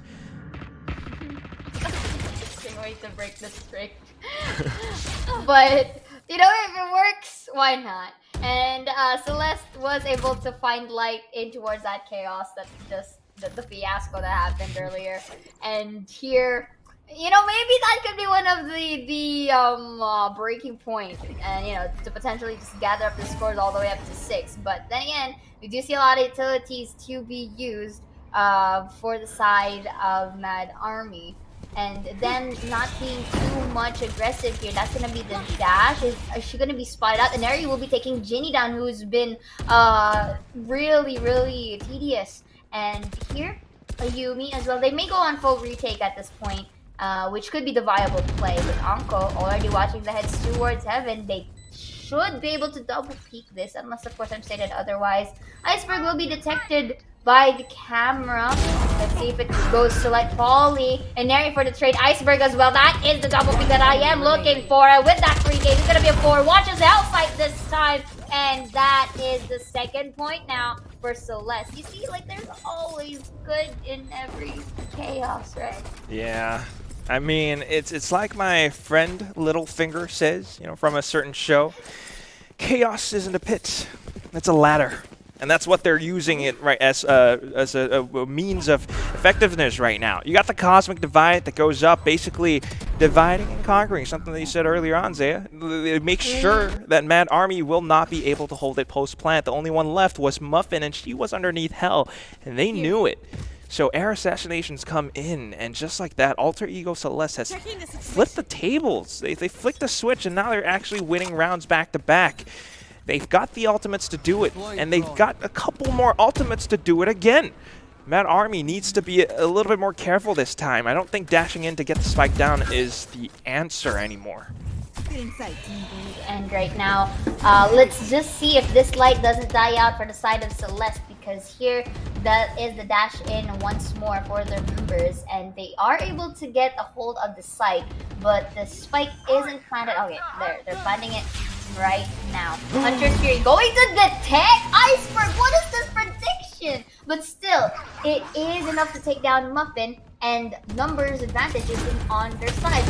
They're going to still decide on the full retake, but Ayumi's not going to let Akko breathe, as we see. And Neri once more spots out Hell. This is where she was taken away, but this time she's not going to repeat the same mistake, as there is a double peek coming in as they secure this third round. This is Alter Ego Celeste. They are lulling Mad Army into a false sense of security. I mean, you see all those plays happening, but it started only because they purposefully left A site alone. They didn't have a single player positioned on that spot. They were waiting towards the back. They had Iceberg's Hunter's Fury to play off of. As soon as Muffin, Anko, someone rushes into sight, they hear those footsteps, they gain an idea, an inkling of where they could be positioned, and then the Hunter's Fury strikes them to cut them apart, similar to how a Cosmic Divide would work. And then the rest of the squad pushes in together. It really splits and it cuts them away. Mad Army need to find a different answer. Just rushing into a site as a full team will not work anymore. Maybe mid this time around, and Neri does face check it. She sees quite a number of players, so she's going to back off, dashing away. This is big intel, though, for Alter Ego Celeste, and you can see that they're already starting to think, the hit's going to come towards B. Let's get positioned for this, and that is going to be Ayumi. She was prepared for that shot, now looking for even more. Tarathiel helped her out. The flashes are good. The intel is even better, and Neri gets the second, and right now looking for Polly, the last one alive. She gets taken away. It's a secret lab flawless in round number 10. What is the secret to the sudden buff that Alter Ego Celeste is showing us? Look at how Ineri suddenly pops off from a 7k scoreline now to 15. This this assertion of dominance is just really great for Celeste right now. Let's look at that replay. You did say Intel is doing great, and Neri with the beautiful 4K just to wrap up this round. They're slowly climbing it up, maybe to a potential 6-6 scoreline. Oh my god, I would hate to see that. Imagine Mad Army playing Well, on to me, I would like to see that, you know, all the more intensity of the game. True, but I'm rooting for Mad Army here. Come on, they lose this, that's it.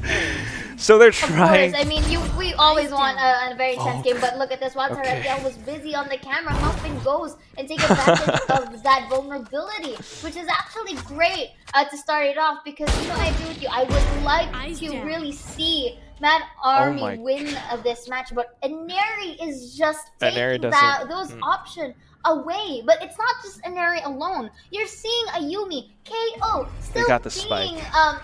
you know, still being aggressive as well, and with the help of the utilities that's coming in from Iceberg, Oreo, and Tarfiel, they're doing it great. And as you mentioned, they have the spike, so they have the luxury to wait for these peaks. And look at the crossfires that they have. Crossfire is perfect. Muffin not having an updraft just means it's going to be much more difficult for her to find a shot, but Akko's still actually able to take a Neri down, makes it a little bit easier. Oreo is the only one here to stop the spike from being retrieved right now. They've managed to pick it up, so they're running away. Muffin lingering for just a second more will allow her to delete Oreophilia. Now Iceberg rotating around towards A short takes Ginny down. We're down to the 2v1. It's a race against time. They want to rush in to get the spike down, but at the same time, yeah, they might have that seconds on the clock. Iceberg has it too. She's already in position towards market, and that means she can just surprise them right here. Muffin goes in to buy a little bit extra, but I don't know. I don't think it's going to be enough. Iceberg already sneaks past stairs. They're looking for her right now. I don't think Muffin has that many knives left. Oh, the instant fling got towards Anko. Iceberg, is she going to do it again? 1v1 now. Muffin instantly retreats back to pick up the Vandal, spots her out, buys a little bit more time, jiggling back and forth. We're going for the jiggly wigglies here, Zaya. She's trying to do this with the last knife. She doesn't want to let her get the defuse. No! Goes in for the peek. And Iceberg just sprays her down, and along with that, she gets the defuse. That is a better play. She really called it out beautifully here, and I would love to see that replay. I want to highlight something here. So we do see how Muffin took advantage of a vulnerable Tarfiel. Everything that's just really escalated from here. But right now, Muffin, they were able to go up until B, and Iceberg just getting Ginny down. Look at this, right? She uses the Radianite box to protect herself, and because these jiggle peaks, you know, are being tedious, she decides to push it, and that was the better play. It went into her favor. In fact, I saw you there, I heard you there. You were running out of breath, but I didn't want to cut you off because of that intensity. That's exactly what these matches are all about. So intense right now. 6-5, and Alter Ego Celeste stand a chance at turning this into a full-on draw towards the end of the first half.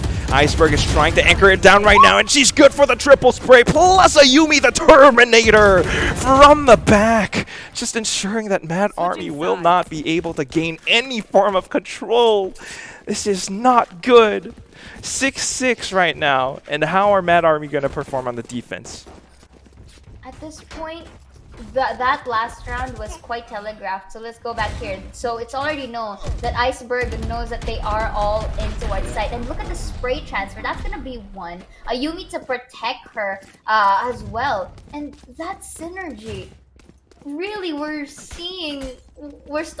actually starting to see the reasons why Alter Ego Celeste are the queens. 6 rounds in a row.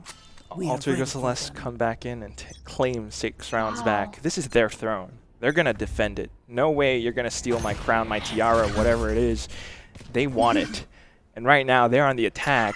They're playing a little bit more tactically, and I love watching this. It's the Ayumi and Neri duo. They support each other at all times. Right now, you got Iceberg getting some additional intel along with that owl drone. Polly comes in from the sides to deny it. Muffin will do a great job, and they ensure that you will not be able to walk in that easily. You shall not pass. Aneri's the last one alive now, and they're hunting her down, but she goes in for a couple more headshots. She's got some spells of her own. Accio Bolt or something. It's a second headshot. That's gonna be one, but wow. Finally, Ginny to go for that cleanup 7-6. And Mad Army was able to get back on track, but they need to be consistent here as the round progresses. But let's look at that replay. So really, Muffin starting it really good, as well as Polly getting a kill of her own. I think they were a bit crowded in towards A main here, and it didn't really give them the time to escape. But this was a nice try for Aneri, to say the least. But of course, that's where the double peak capabilities come up and beyond. You know, it works well, especially if timed properly. But right now, Quack, what do you think is the play so that Mad Army can be consistent and really keep this at least single point gap to their hands? I mean, this is good. You know, they've gotten the pistol round, and they're ensuring that they keep that lead, because you see the Bulldog coming in on Poly's side. Even if they lose a couple of players, if they can hold on to that Bulldog towards the next round, the bonus round, it's a rifle. Rifles against rifles will do better. And of course, right now, Alter Ego Celeste going for a bit of a force buy on their own. It's gonna work wonders, right? They have a little bit more firepower right now. They have the positioning as well, just to gain all this intel and all of the utilities to block off Alter Ego Celeste. The dark covers are good at stalling, and I don't think AEC want to burst past that. They're trying to find a frag or two, but it takes time when they stay in positions like these. At the same time, you see Iceberg moving around on the map. She's trying to maybe catch a wandering player somewhere, but no, she might just get spotted out by Ginny at some point. And right now, Polly doing her best job. They clean things up and they make it a secret lab. Shiny, flawless, Zaya. Indeed, and that was really nice. You can really say that that was a clean defend for the side of Mad Army here. And there goes timeout that is needed. I think this is the Celeste call, because they should be supposed to be. But let's look at the replay real quick. I think this is just a quick cleanup for Polly. But right now, the fact that Mad Army is slowly trying to predict or where they're going to place themselves at, and really having that specific counter to it, is one of the great things. So with Ayumi being the only flasher for the team, and I think for the side of Alter Ego Celeste, they've been winning their rounds here in towards Ascent, so maybe they can go back to being proactive, to say the least, in towards the map by being mobile and may try to utilize mid, because if you notice, not from the first half, they didn't really utilize it as much, you know. So maybe if they use that to their advantage for the side of Alter Ego, maybe it could work wonders for them, but not for this round, because they still don't have the weapon to really, aid them with that. Yeah, I think you're onto something. Mid truly hasn't really been well fortified by Mad Army. Alter Ego Celeste, once they go in with the full buys, they could actually exploit that. Although you might consider Ginny was the only one to kind of rotate around back and forth, so she could actually stay in that spot. But right now, it's going to be an all-out firefight towards A main. Aneri was just looking for the ult or pickup, so now she's got the Blade Storm. They're watching the angle, they're backing off, they're trying to work their way around the map. But in all of this, Mad Army will not stay as sitting ducks. Muffin is trying to move around to get a peek or a glimpse at whatever's happening towards mid. If she can see someone, they might be able to tell whether or not there's a push towards B. But unfortunately, there was a smoke. She couldn't see anything. They kind of have to guess a little bit back and forth right now. Take note that Muffin 2 is only at 5 HP, so if they are able to take her down, that could be a big thing. But that's gonna be... that is actually a good deny away from the potential blind that could be in the hands of Polly. But look at this quick peek, and that's a jiggle peek once again. Let's see, and then uses the Shrouded Step. Is Aneri gonna detect this though? No, because she's at an off angle here. But the Ayumi trade is gonna happen.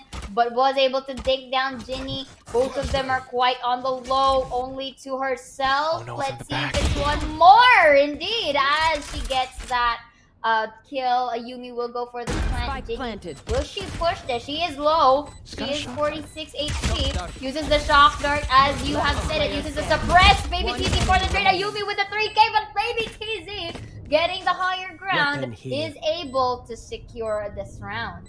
Thankfully, if not for Baby TZ to aid Genie out in that duel, I could have gone south real quick. Oh my gosh, Alter Ego Celeste are still terrifying. Even off of a bit of a save, they are able to take out so many members from the Mad Army. But since this was the round after the bonus, it's okay. Mad Army dying here is perfectly fine. I mean, call me out if you want cash or buys, whatever. I want to see them win at least one map.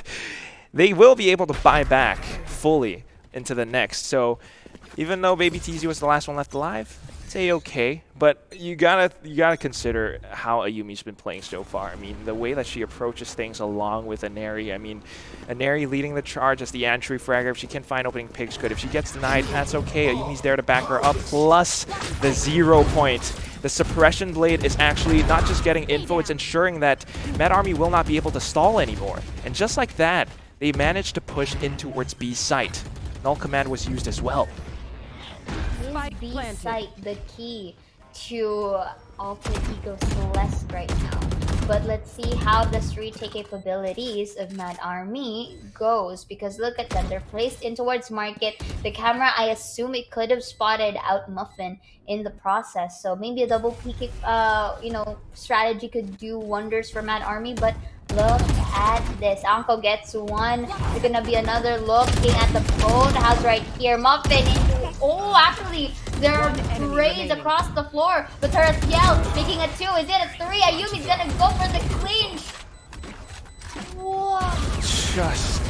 I mean, whether or not it's clean, it's dirty, it's just Ayumi. I mean, she's staying on the site, right? Locking it down. They already had the post plant. Anytime someone tried to push up, you got Iceberg to sneak up from B main to cut off the remainder of the squad from collapsing towards Boathouse. And when you have something like that, your attention is diverted. They are suddenly stunned and oh my god, there's a player behind us. It just makes it that much more difficult for Mad Army to retake. But you got Muffin right now, and she's got the double Bucky! Iceberg makes it an instant trade, and she's down to 7 HP. That is a very beautiful deny of push coming in from Muffin there. Although it was just Bucky, it worked wonders. It was used pretty well, but right now they were able to detect Ginny in towards B, so they are crawling their way towards 8. No, they still have the gun advantage, but up to what extent though? Let's see. That's a good question, right? To what extent? The flank, they might though. have the guns, but yeah, they don't have intel. And what Mad Army has is positioning, because they've cleared out mid, they've cleared out B, they know it's an A hit. Anko is allowed to push up front. Unfortunately, gets spotted a little bit early, getting kind of greedy. She wanted to pick up the Vandal. So now, with that flanker gone, it kind of allows for Alter Ego Celeste to run around the map a little bit. Thing you gotta consider is, though, Baby TZ up towards this one spot. She can actually stop them for a while. 30 seconds remaining. If she can stall them a little bit longer, that would be good. But unfortunately, the shot was a body one. And that allows for Tarathi to collect the head, as well as information from the Neuro theft. They're going back towards A, seeing that the positions were headed towards B. Plus, the From the Shadows committed. Oh, no! We just got jabaited, Zaya!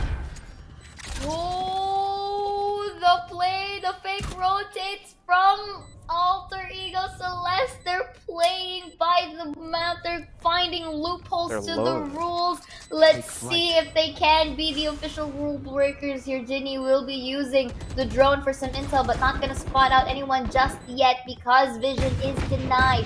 Take note, however, that they are low on HP. Retake is doable unless stated by the positions. Otherwise, I'm gonna from the back, make it through. But to take that 3K for Oreophilia, 8 to 9 right now. Quack! What is happening? What is happening is mistakes. Mistakes, I'm so sad. That was rather unfortunate from the side of Mad Army. Everything was going well up to this point in this replay right here. Anko, I love her. She's incredibly sharp. She's cracked, but sometimes she gets a little bit greedy, a little bit too adventurous. She separated from her team, wanted to pick up the Vandal. They shut her down, and then Baby TZ, of course, trying to slow them down on the rotations, and then they just went back straight to A off of Tarathiel's frags. And then you got players just jumping off of A Heaven like that. You don't check Hell? Are you serious? No! Thankfully, they're still one round ahead. They've got the buys. They've got Muffin on an operator right now. They need to stand their claim right here. They cannot afford to lose this round. Definitely, because this is the last, potentially the last game that they can, really force out a game number 4. So they need to create wonders here, and right now Muffin with the if I'm not mistaken, it's an op.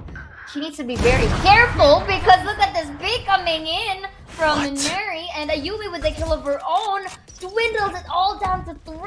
It's gonna be a 2 right now as Neri Iceberg is in sync, playing to the music. Baby TZ kinda get that off tempo there, but she's too far, and it's a free take now for Celeste for this A site, and look at how they are guarding every entry that she could possibly do.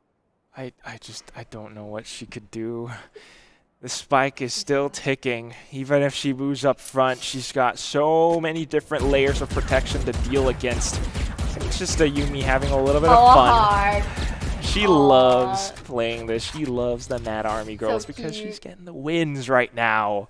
Baby TZ opting for the exit. Frags are safe instead, but then Inari getting a little bit curious. Thought of pushing up front. Doesn't spot anyone yet. Baby TZ still just hiding in her spot. This was a round gone horribly wrong, all thanks to the mad skills, not from Mad Army, but from Inari as well as Ayumi and everyone else on Alter Ego Celeste. The way that they just push up front of short. I think they kind of knew that she was in that spot, but thankfully, just ran out of time to push her down. So here we are, Zaya, 9-9. This could go either way, but I don't think it's going to go Mad Army's way just for now. Not yet, because I don't think they have the best economy this round. It's safe to say that it could be another Celeste win here, because as you mentioned, weaponry not in the best of hands in towards Mad Army, but unless Muffin can really utilize the Blade Storms, at least take a 2 or 3 off the pack, that could be difference. But right now, look at how they're positioned. Tarathiel is waiting, is expecting for this aggression to happen. Muffin down to a half, forces her to go back. That's into look from the high mid. They're gonna go and take 1. Muffin gets some kind of damages here, but she's stuck in the corner. She's pinned down. And onto the other side, though, this is forcing the issue, but maybe TZ still gets a 2K, trying to protect her comrade, who is quite injured in towards squares. But is it enough? It is enough as Muffin still gets Iceberg down, who's trying to push her from the sides. 2 versus 2. Make 3 rather, but on the low, Muffin and Baby TZ still in towards mid. But this could be an opportunity for them to take A, potentially for post-plant, but I think Inari is just gonna gather some information in the process. Off a play like that, that means 2 things. One, like you said, it's information for Inari. She calls out that A side is clear. They will be able to deliver the spike and get it planted basically for free. Left. Second thing is, Mad Army is wondering so much about the positions. Thankfully, Muffin was pushing up towards A main, and she guessed it right. She hears the spike being planted. But now they need Ginny to help them out in this, because if they don't get any further intel, it's just going to be tough for them to figure out where the Alter Ego Celeste players are hiding. They have no idea that Neri's in this corner right now, and Baby TZ will lose her life. Ayumi buying extra time, flashes, and Neri just comes out from the top. It's a triple spray from a Neri, the Canary, just from the top of that little arboreal tree. This is ridiculous. Ayumi with the jumpies into towards hell, that's cute. But you know what? It worked well because it gave her intel. And that is just amazing fourth side of Celeste. So we're gonna see here, they kind of like tried to dice the fights here. It kind of worked well for Mad Army, but then again, low HP is a factor to be reckoned here. And they just took advantage of that. And then Neri, with both of them having that information, which is crucial on their part, it made wonders for them. So now dividing the site. We did mention earlier that although it is a divide and conquered, Mad Army still found the way. Let's see if it's still going to be the same case scenario, because look at all the entries or the entry spots that they can go. It's blocked out and they need to pass over if they want to make things work. But they're going to be greeted by a lot of members of Celeste for them to do that. Well, they're certainly gonna kind of greet them back as well with open arms. Polly getting the first one. Just a nice little hug to start things off. And then Ginny, that's the counter Hunter's Fury coming in from Iceberg, though. It does kind of hit her up a little bit. Doesn't matter because they're just gonna push up front, knowing that they have the advantage. They're seizing the initiative to overwhelm and overrun any kind of defensive position that Alter Ego Celeste has set up. So, back into the fray we go, 10-10. This is, I think, the closest one, at least for this Grand Finals series. Like, it's already shown, like we did mention in towards the stats earlier, that both of these teams won all of their Ascent games, and it's showing. It's really being laid down upon us, and this is just interesting for both sides of the teams. I do want to, I do wonder, since Celeste is in the attacker side, they are on full aggression. Maybe, like, you know, playing around the map, it could be their play here, but I think they're kind of like listening because look, they're utilizing Catwalk. But is it enough though? Look at that one-way smoke. Yeah, it's going to be enough. They've got the Astra Stars just to block off Polly. What Polly can do, though, is to just listen for footsteps. If she hears anything, maybe the Owl Drone, she could have sprayed down. Yeah, she's going to get that. Oh my god, but even with the paranoia, Neri's just going to walk up front and take Uncle away? What is this? She gets shut down by Muffin, thankfully, and then the dash off. They're going to try to stop this push from coming in, and it's good for now, the firing range. But unfortunately for them, Oreophilia is good for a double spray as well. This turns it into 1v2, and Iceberg coming up from the top of tree. Baby TZ doesn't know this. It's all too late. We've got turned into a 1v1.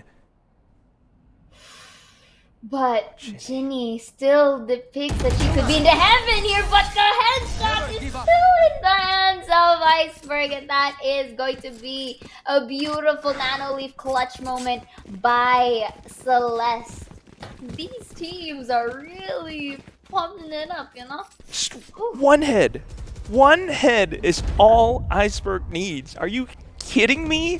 She comes out all the way from the top. Ginny had that angle. But just off of that one tiny little pixel, she drags her and takes her down under the sea, down where it's wetter. She's going to take it from me. 10-11, Alter Ego Celeste, one more round, they turn this into match point, and that is possibly the difference between first and second place. First place is 10,000 US dollars, second is minus 5,000. So, Mad Army, it's now or never. They are on a half by a force. I don't know what it is, but they need this round. They're going in for this intel. Muffin doesn't know if she should push up front, though. They hear all the footsteps towards mid. It's going to be Baby TZ anchoring down B. She has to find the crucial frag. She pushes up front, gets the first one, backs off. This is good, Zaya. This could be good, but she was tagged by a bit, so they do know that she is in towards sight. But will they commit to this, though? I guess they will. Look at how Inari still goes in. Ginny, a bit of a whip still happens. Baby TZ to secure her, Taratiel for the 3, but she is the only member remaining, but is still winning the fight to a 1v3 clutch, perhaps, but no, it's going to be shut down by Muppet with the Blade Storm, but take off, it was used. She used that Blade Storm, so maybe she won't be able to use any for the succeeding ones unless she could get the heads down. But 11-11, this is just very intense for both sides of the team. They're making themselves like a part of their world. Oh my god, I know. This is a part of their world. You got all these thingamabobs. They've got plenty of everything that they can possibly have at their disposal. And right now, the one thing that Mad Army has got going for them is the fact that Anko has her ultimate, the Empress. Baby TZ has her Neural Theft up as well. If they can actually utilize that somehow, maybe even in a retake, maybe just a stall, they could actually do something. It's going to be Polly dancing back and forth. The bait and switch is good! Muffin was in the corner, but it wasn't even necessary. Now she gets information in towards mid. Oreophilia's gone, and it's going to be the Secret Lab flawless. Alter Ego Celeste this time around. Not today. You won't be able to push in. Would you like some barbecue? Because Polly is on cue, and that is just beautifully done by them, really denying entry from Cubby, which was really the best play. And just like that, they were able to turn the tides around here, to say the least, for the side of Mad Army. But take note, the overtime capabilities can still happen, and this time they're gunning in towards B. They take note, they have weaponry as well for Celeste, but can they use this to its maximum capabilities? So we'll just have to see. We shall have to see. Anko, she's getting a little bit anxious. She knows that they're on the other side of that wall. She doesn't quite have the angle. Instead, it's going to be Ginny who has the clear line of sight. But if she does walk out in the open, she could lose her head so easily. We do have a little bit of a From the Shadows from Polly just to spook him a little bit. It is Halloween after all, so maybe they got a little bit scared. They're actually rotating around Zaya. Indeed, but right now they're going in towards a site where it's heavily guarded by the members of Mad Army. But again, if they want to create a game number 4, this could be the play. But Ayumi's already detected. This could be a chance for Muffin to push, but with Apple Tail denies that fact. Presence is going to be detected with the suppress. They can march in towards A, but is it enough for Ginny and Mad Army? As they are going to go in here, look at that stuff, isn't it? The spike is not yet down, but with this head down, Oreoville takes a 2, but Muffin will clean it up. 13-11, we're going to go to game number 4. Muffin! Oh my god. Thankfully, these girls they finally done it. They've taken a map off of Alter Ego Celeste. It took Zaya spitting so many bars, so many rhymes to finally have Mad Army getting all that intel, just kind of playing off of whatever Alter Ego Celeste was trying to throw at them, whether it was the suppression blade. They waited out that time. They stood in towards positions, jiggling, wiggling back and forth, just kind of stopping Alter Ego Celeste's forward momentum. And because they weren't able to get the frags, they kind of doubted themselves. They pumped the brakes in towards spots like Garden, A main, and in all that time, it allows for a player like Polly shoot out a Paranoia and basically shut them down completely. Shutting them down, but we are still gonna go on to game number 4, Crack. Our journey as casters isn't over yet, and we will return for that game number 4.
Welcome back to the Analyst Desk of the VCT Game Changers FSL Elite, brought to you by Intel, Secret Lab, Nanoleaf, as well as official media partner Yahoo.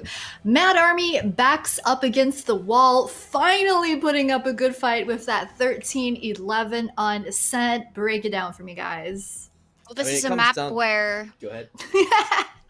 Don't it?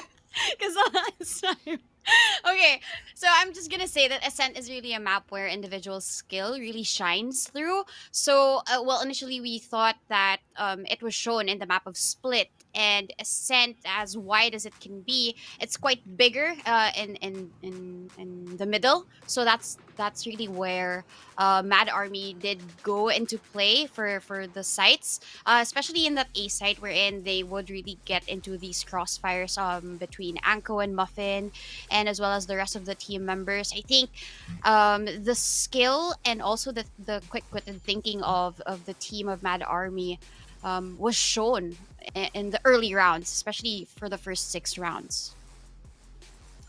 Yeah, you can see the tear towards the end of the game there as well, where, I mean, Alter Ego, they looked like they had figured out a way to get past this defense from Mad Army, and then suddenly they just go on an absolute tear. And that was a really good recovery from Mad Army. It does come down to Muffin. You can see the very top of the scoreboard, 23 kills, and that is because right place, right time in a lot of those situations where they absolutely needed that individual performance to show up. And getting that kill onto the plant, actually before the plant could even go down, they actually narrowed it down to a 2 versus 2, and that 2 versus 2 separates an entire series being 3-0, and this 4th map coming through. Yeah, And go ahead. Sorry.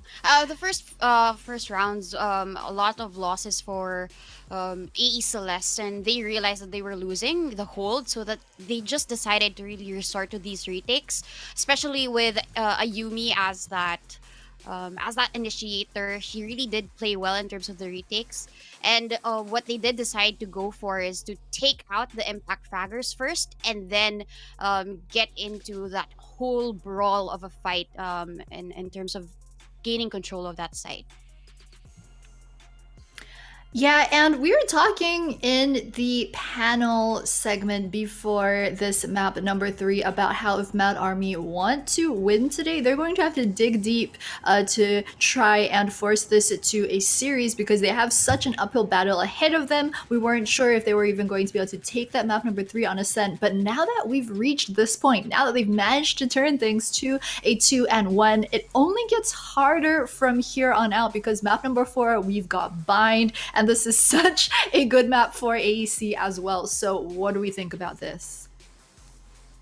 I mean, Ascent, that was an either-or way for Mad Army and Alter Ego Celeste, because they're both amazing teams on it, and that did, again, it came down to that individual performance, but this time around, that individual performance absolutely shined through, and Alter Ego Celeste, that teamwork, it was also heavily bolstered by the individual skill of their players as well.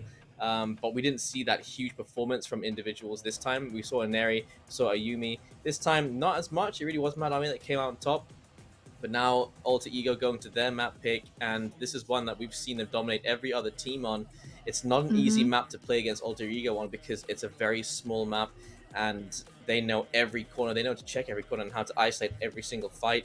And again, the pressure is, I mean, the entire time, all day long, the pressure has been on Mad Army, and they don't get to relinquish any of that pressure. They go straight into another meat grinder here, and they need to come out, hopefully unscathed, and give us that 5th map that Donut predicted. Yeah, and Donut, I mean, we're just talking in the pre-grand final panel as well, when you were predicting that this was going to be a 2-2. You're saying that the scoreline going into Haven, you thought that it would be 2-2, and you thought Bind would be a big point of contention for these teams. So what do we think? Well, in terms of really Alter Ego playing in the map of Ascent, what I noticed is they really like to bait out all of the utilities of the team of Mad Army at the very start of the round. And this is where it all boils down to the smarts.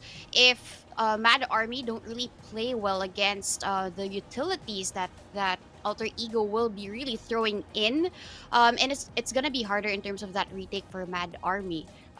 Same goes to show for Alter Ego Celeste.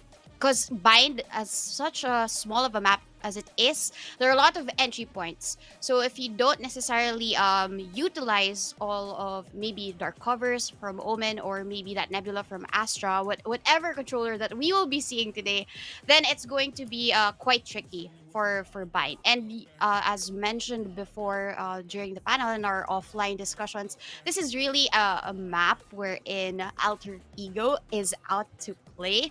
We've seen them perform against RTS yesterday, and you know how they were able to try and isolate the fights through the utilities, just stellar. So I feel like it should be all about the team play, not the individual skills, as Mad Army did show us in the map of Ascent.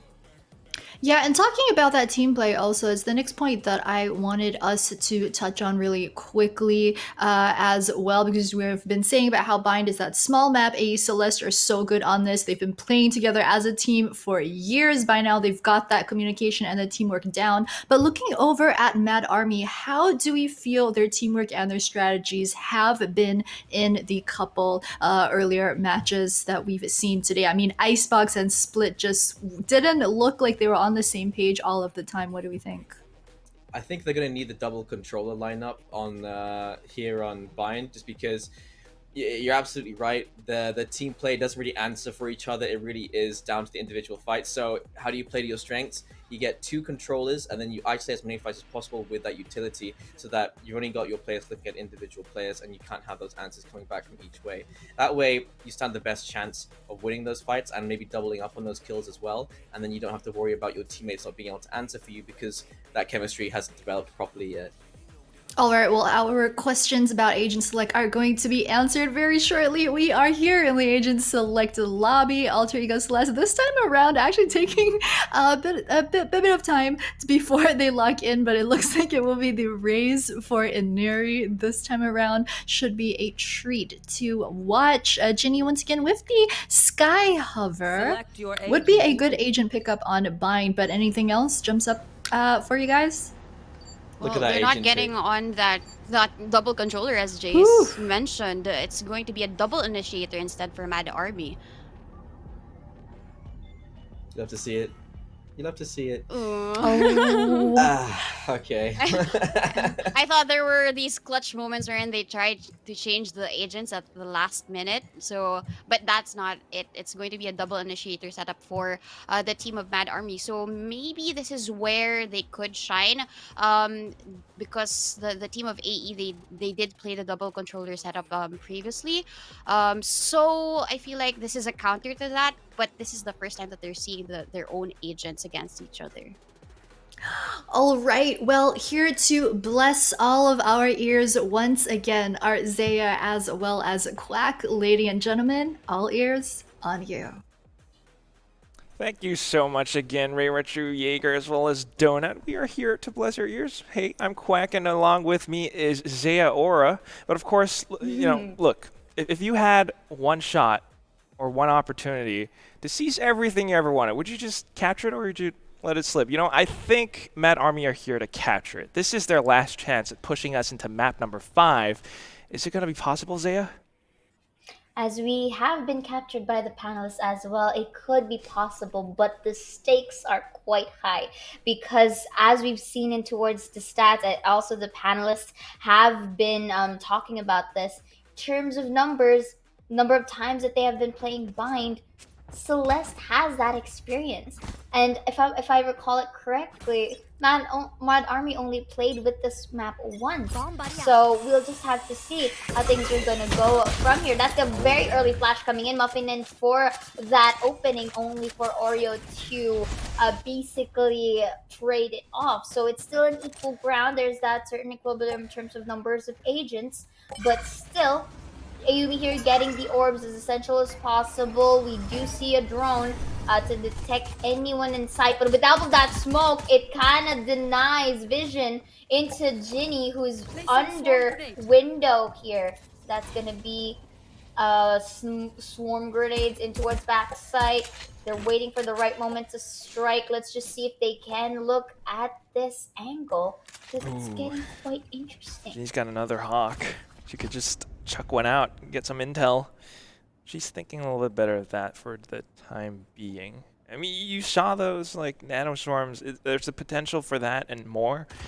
But the fact that But right now, though, we do see an Ayumi taking down a Polly, but that flash is going to be beneficial for Ginny. Is it gonna be a spray transfer though? Yes, indeed. Isolating the fights. That's gonna be 3K for Ginny and Baby TZ to end it all up. That is a beautiful win for the side of Mad Army. Yeah, what a way to start things off, right? They were trying to go a little bit steadily and carefully, but this is what I love about Mad Army right now. Off of the losses from yesterday, they were playing the upper bracket final. First map of that series was also Bind. It went 13-8 in favor of Alter Ego Celeste.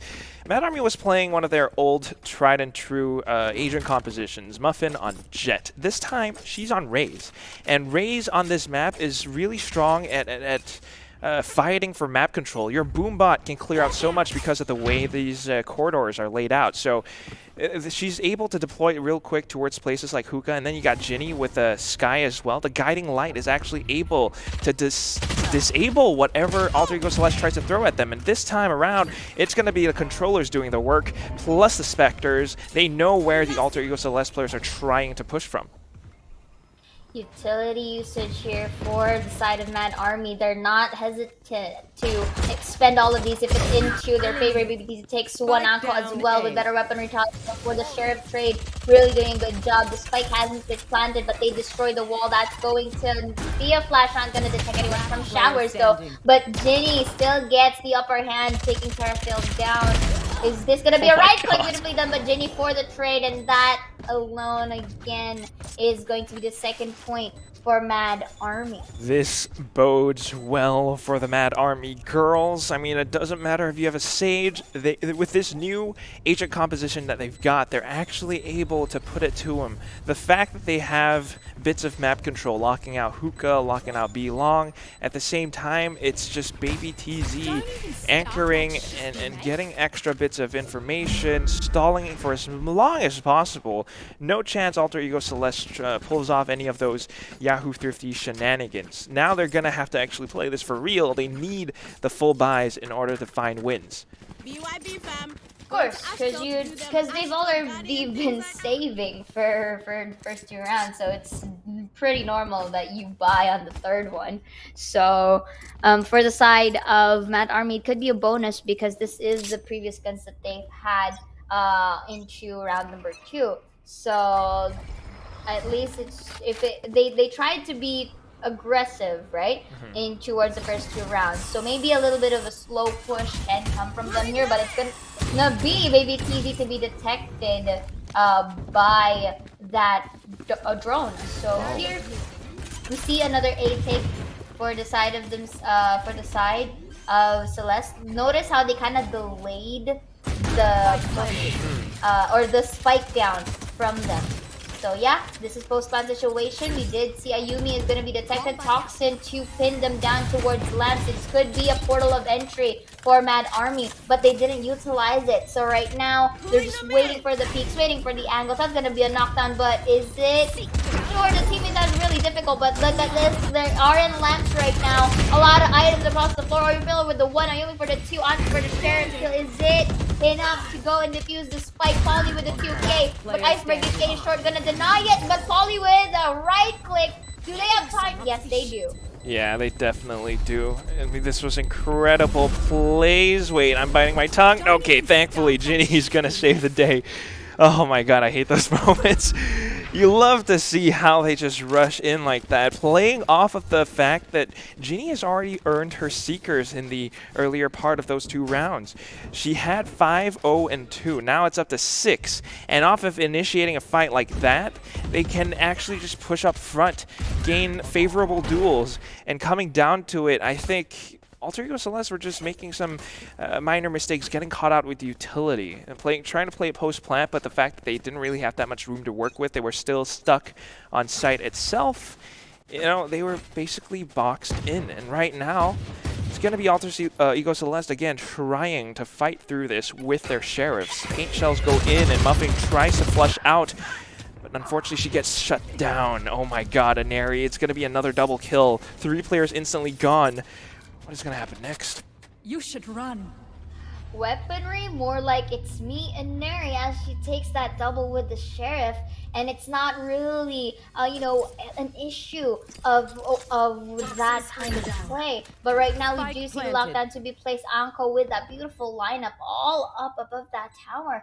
Is it gonna be enough though? Is it gonna come into light? But look at this, a slow peek from Iceberg. Anko still gets the kill, pretty interestingly. But Neri will go and have that revenge with his fallen comrade. Ayumi with a slow peek knows that Anko is in garden, and that's gonna be a teleport away. But I don't think they have enough of a distance to kill her, unless of course, you know, they spot her out here. They just might. They're trying to rush over. They want to take They're that rifle away. My God. The bloodlust. The bloodlust is so real. You can feel it. You can smell it. They've already spotted her out. And unfortunately, she's just isolated on this one little island. The Yahoo Thrifty from Alter Ego Celeste actually effective because of Neri's sheriff kills. Indeed, like Neri has been really popping off, and you don't really see her, you know, like tone down or like take a break. Even her herself, she's not given a breather for both her enemies and even for her teammates. And the good thing about it is that if the way that Neri's aggressive plays goes, the members of Celeste can cope up, can follow up, and that's where you see the beautiful synergy that comes from them. It's really lovely synergy, but this time around they might have to use a little bit more than that, because this is a similar setup than as compared to what we saw in the first round. But oh my God, just the wall bang, instant tracking as she tries to cross over. One player instantly gone, and that was Muffin. So it's a little bit more difficult for Mad Army to stall right now, unless Ginny catches them with her Hawk. She's hiding underneath Hookah, sends it out to get some further information. Unfortunately, this time I don't think it worked out too nicely, so she thought it was clear, jumps up front, gets deleted. The rest of the squad trying their best to stall. It's not going to work out. Anko, last one left alive, pushing up from Hookah. Instant kill. They knew what was going to happen. And this may be the start of the streak that Celeste has been, you know, really eyeing out for, because you have to take note, this is their playground. They are on attackers, so you know how it goes when they are on this side of the map. And look at this, it was really a nice try for Ginny and the others to really contain it, but the aggression was just really at a speed raid for them to catch up. So what do you think Quack can, at least for the side of Celeste, can do so that they can tie it up on the points and maybe just get the odds in their favor? Rinse and repeat, honestly. If they can do the same thing again, going at that rate of speed like you were talking about, they could just burst down the site. And because Mad Army doesn't have much but sheriffs, it's easy for them to overrun their positions. Here they go, they're rushing in. It's going to be Polly that starts things off, but then instantly the trades come back in. Ayumi and Tarathiel getting one for each of them on their own. Two remaining, Baby TZ and Anko coming in from the most predictable spot. Of course it's going to be Spawn. I don't think there's much that they can do at this point. You even have a star just to make it a little bit more difficult. Not even necessary, Tarathiel, just going to peek up front. A little bit of a burst, it's going to be a headshot, and then that leaves Anko. Yes, but destroying that turret also means telegraphing or like giving away your position. Yeah, so right now they are on the hunt. That is Bloodlust. Their shot darts all around. Sheriff attempt here, and Ayumi's gonna win the fight.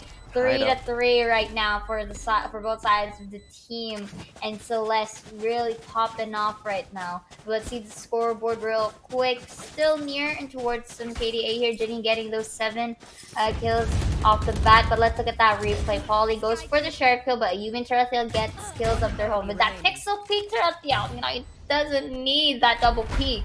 And in towards the sheriff fight, Ayumi just seals the deal. Just seals the deal. Oh my God, Zaya, when are you gonna drop your rap album? I don't know, you know, depends. you guys gotta follow her on Facebook, the Twitter, social media, everywhere, because she's gonna drop a sweet, hot track soon at some point. You know, she's dropping them lines, but right now it's Neri dropping them nades. It's all over the A sites, and all of a sudden, Baby TZ has to play in a safe spot behind these Radiant crates. Maybe she gets a little bit of cover. They want to stop the spike plant from going through, but unfortunately Anko peeking alone won't do the trick. So maybe just stalling it for another second. It's going to be, oh god, Polly who sends out the Hunter's Fury, but it's not enough. They just take the teleporter. They go straight to B, and Polly trying to beat them to the clock. Can she actually make it in time? No, it's not enough. It's not enough, but let's see if the members of Celeste are going to, you know, create some plays with this. So not going to be detected by the drone, but that is still information. They're still seen. So right now that's going to be a flash in towards Tin Can. They're going to go on full aggression. Another flash coming in. Is it enough? Ayumi takes one. Muffin for another, but that's going to be 3K for Aurelio. Pops off. That's going to be the fourth point for Celeste here. Imagine, despite being pushed in towards Tin Cans right there and towards site, they managed to pull through with these isolation, with these jiggle peaks. It's just how Alter Ego just alters the reality of this game. I like that. Alters the reality. I like that too, not gonna lie. They certainly are altering reality. I mean, a little bit of some Doctor Strange magic here. They turned things around. It seemed like they weren't able to get the spike down. They lost a couple of teammates, but then they just rotate through the teleporter right quick. Right now, they're trying to gain control over Hookah and maybe go in with a B-split push again. The only one to stop them, though, is going to be Muffin. She gets a little bit over-aggressive, jumping over. Gets spotted out by Inari. Instant track to her head as well. It's going to be difficult from here on out because the only ones left are going to be the ones with the Sheriffs and the Stingers from the back of the site. They push up front into Octagon, and Iceberg and Tarathiel just shred them up. And then they rotate around back. And again, this is where they play along the map, but are they going to see Baby TZ here, though? Like, look at the peak! But is it gonna be replied by Oriofield and Iceberg? Just clean it up on the other side of the spectrum. You know, they're just beating it into the drums here as they slowly create harmony in towards these rounds. What do you think is the better play for Mad Army here? Let's look at the quick replay, shall we? I mean, just take a look at this, right? My favorite thing in this entire round was the fact that Iceberg was left to lurk on the teleporter around B site. They made the quick decision. They got the frags that they needed, and it's like, all right, we know that we baited the rotations from Mad Army towards the B site. A is probably open. Let's head over instead. And then Iceberg just lurking in that one corner. As soon as Anko tried to make a move, she got killed. But here we go, next round. This time, Alter Ego Celeste trying to play off a little bit slower. We do have the Viper's Pit that kind of makes a big obstacle. So they won't really have that option anymore unless they take that down. I think that's what they want to do. Maybe use Iceberg's shock darts or something. They've already spent quite a bit to gain control over Hookah as well as B long, maybe baiting a couple of rotates out. You do have a 3-stack from Mad Army on B. So if they can actually overrun Anko right now, they should be able to take A. There we go. Yes, as you said it, Anko takes one down. I said Baby TZ make it a 2, make it a 3. What? It makes me question again, where's the double peak? But then again, or you really into what showers? And that's a beautiful cleanup for Baby TZ with the 4K. This is madness! Baby TZ just hiding from the top of A Heaven. You said what? I was saying what so many times in my head as well. Just off of Anko's information, she knew that they were headed towards A short, so crosshair placement was pristine. They move up front. Instant burst, instant taps. Right? You know, just tip tap, a couple of taps, you take the win. It's as if she was tap dancing to the beat of her guns. Bam, bam. And that just made it all the more better for Mad Army. You did say it was madness, and that's why their name states it. But is it enough, though? Can they really go berserk here? Let's take note. Every round, every game is the last. Could be potentially the last for the side of Mad Army, unless otherwise, you know, really countered out or really stated. But here, using the Celestial ult coming in from, if I want to say that was Baby TZ, but Oreo spots out the gun, takes the kill. Beautifully done. So good. Weakens the defense of Mad Army. Might even bait out a couple more rotates and then take the teleporter through again, because this is Bind after all. They have that option, but the one thing Mad Army has got going for them is the fact that Ginny is posted up around Fountain. She can set up for a big flank, but here they go, bursting into sight. If her teammates will not be able to stop the push from happening, it's going to be tougher for the flank to happen. She managed to get one, but that is big information, and right now the lockdown clears out the site along with Oreophilia as well as Iceberg. It's going to be a 1v2. She's thinking better. Maybe they rotate it? No, it's a little bit of overthink. So she's gonna, oh, actually, maybe go for exit frags right now. True. Oh, wait, no, she's taking a long way around? Oh, yeah, but they have to take note of the they didn't the position. Look at Tinny, she's in a favorable position. Big brain moment from the behind. Sees it, but whips it, and Iceberg kills it, and that's a 6-4 I need to see scoreline. that. I need to Celeste is on fire. They've got the power of Celestials or something. I want to see that first-person POV because that was one hell of a 180 flick from Iceberg. As soon as Ginny made a single step, the first shot kind of gave away position, and unfortunately it was one that whiffed. Alerted them. The flick was just so fast, so fast. You gotta go fast, as they gotta say, go faster. and Celeste is just there, guns blazing. But again, we've seen Neri do a 180, and now we've seen Iceberg do a 180. Well, what is people and geometry? But then again, we go back in towards this game, all right? So we see how Celeste is, you know, really being buffed by a celestial being right now. They're on the zone. As you can see it, they've won consecutive rounds. That's going to be a teleport, but Oreo knows better. She spots out Muffin, but Iceberg Q secure her friend. And that presence alone is more than enough for them to get that signal. Go towards B. They know that we're at A. But is it enough, though? Because we can see some time and time again, Polly and the members are still here. And the wall gave it away. But she's gonna know. She's gonna know, my God. Be suspicious. And that swarm grenade, though, it's gonna be placed down. Okay. Quack. How do you think it's gonna go? It's not going to go too good because of that toxic screen. Plus the gravity well, it stalls for a little second, allows for them to find one more frag, but regardless, Ayumi just pushes up front. Tarathiel finds another as well. This is the Death Squad raiding hell in towards the B site. The wall was even better. Make sure that nobody pushes out of elbow. Still though, Baby TZ raining a bit of more damage. She eats the shock dart from Iceberg. Where did that come from? Iceberg really showering us with some ice with that slick plays here. First she did on 180 and now a shock dart kill. Her utility management is on point. Polly here was able to take a Neri down. Baby TV as well with kills of her own. But this is where the it wasn't seen on the replay, but after that's where the shock dart magic happens. But despite that, they're just running away from Mad Army into securing a slightly dominant first half. Could it go even better as well? I mean, if Alter Ego Celeste takes this 8-4, Mad Army started out good, but Alter Ego Celeste performed even better. 8-4, and then you swap over the defense. They stand a much better chance at closing this out, this entire best of 5 out 3-1. So Mad Army need to stand their ground right now, but unfortunately, they're getting pinned down. Positions are revealed, and Oreophilia is just going on a rampage. Oh.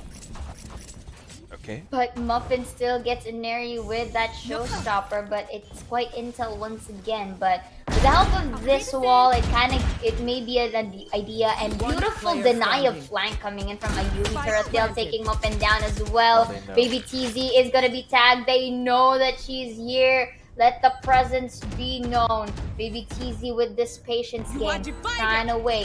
But look at that celestial ult just for Baby TZ. But you know that this is the last round before the switch. But 8-4 scoreline still viable, but it's gonna be an uphill battle. Sometimes, you know, you gotta have to lose. But this time, Mad Army has to make the plays. They have to. They're on the attacking side, and if there is one side they could do it, maybe this is the one. The last time they played again, it was 13-8, on which Mad Army only won 3 rounds on the attacking side. Now that they have a new composition, they might be able to surprise Alter Ego Celeste. And that is what I'm hoping for. Still, though, it all comes down to this round, the pistol of the second half. If they can get it, they stand a chance at the comeback. If they don't, this could be it. So coming down to this one, let's see how Alter Ego Celeste actually starts off with the defense. You've got the wall, which is already a big enough obstacle. And not to mention all those different pieces of utility. This is the double sentinel composition. You've got walls, you've got slow orbs, you've got nanoswarms as well as turrets. Their best bet, maybe if they take down the Killjoy player, Ayumi, they might be able to overrun B, but the rotations, excuse me, rotations were already so quick. How? I'm stunned. Look at this utilities coming in for Ayumi. It forces to spend Muffin on her bullet. Is it gonna be enough though? Because look at this, her tail is gonna deny her down, make it a 2K. Is it gonna be a third here? Iceberg also to help her fallen comrades with this playing around the tin can. And Iceberg with that beautiful right click, maybe TC for a ghost trade. Is it enough? 2 versus 2, they're on the low. Is it gonna be one more for Inari here? Only to herself, no more pain shells. Maybe the death of her, but no, her is just gonna secure it instead. 9-4 now. Alter Ego Celeste. You cannot be tested. This is just the best. My God. From the rest. Whoa, you're gonna keep going? You're gonna keep going? I'm telling you guys, the rap album, it's coming soon. I mean, you can't blame me. Look at this plays coming in from Celeste. They're trying to shut down the members of Mad Army as the game progresses. It is so strong, so good. And this could be it. Mad Army right now trying to pull out whatever they've got. 2 sheriffs against the Spectres, the judges. You got Inari on a judge with her satchels. That's a recipe for disaster right now. That's the chemical X. You got Sugar and Spice, and then you got Inari. What else is going to happen? They're just waiting for the pushes to come in. Not even necessary. Yumi goes in for a quick peek, instantly taking down 2 players. The spike has been dropped. Baby TZ trying to answer back, but it doesn't even matter because Ayumi is pushing up front. She's going to hunt Akko down. The classic burst is too good, even at that range. Classic burst. Look at that thirst. Alter Ego Celeste is down for the Blood Hunt burst. And just like that, they were able to get 10 in towards their points. This is just looking all too good for the side of Alter Ego Celeste, not giving them a breather. But what is gonna be the play here for the side of Mad Army, Quack? Because we're seeing aggression that is in progression for the side of Alter Ego. I think I'm influencing you here at this point. I am so sorry. It's too good. It's too good. Honestly, though, I think Mad Army need some kind of better construction to find some kind of a setup to break down the defenses of Alter Ego Celeste. They've managed to take 1 panel off, but that gives up a little bit of information. Meanwhile, you've got Ginny watching the flank towards Hookah. That is good. But how good is good enough? It's still not enough space. They haven't found any opening picks. They're trying to get that with the long-range duels because they have the Vandals, but they need to be wary because Alter Ego Celeste has been known to play and lurk in positions like what we're seeing in front of our screens right now. Indeed, but here we're just waiting for the right moment to strike. Construction, more like destruction. And Neri goes with the judge into that shower. And here, Baby TZ and the company forces to go in towards A side, but sees 3 in towards left. And then Neri and Oreophilia with those beautiful frags in towards this game. Is this enough? Aqua with a 1, but it's gonna be none. And Neri with the 3K. It's down to a close run.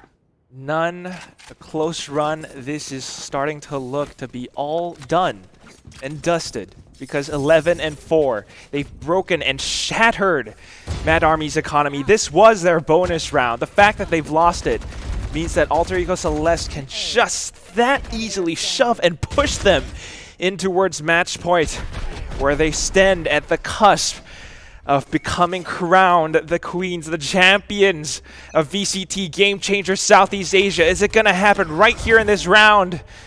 It just could be it.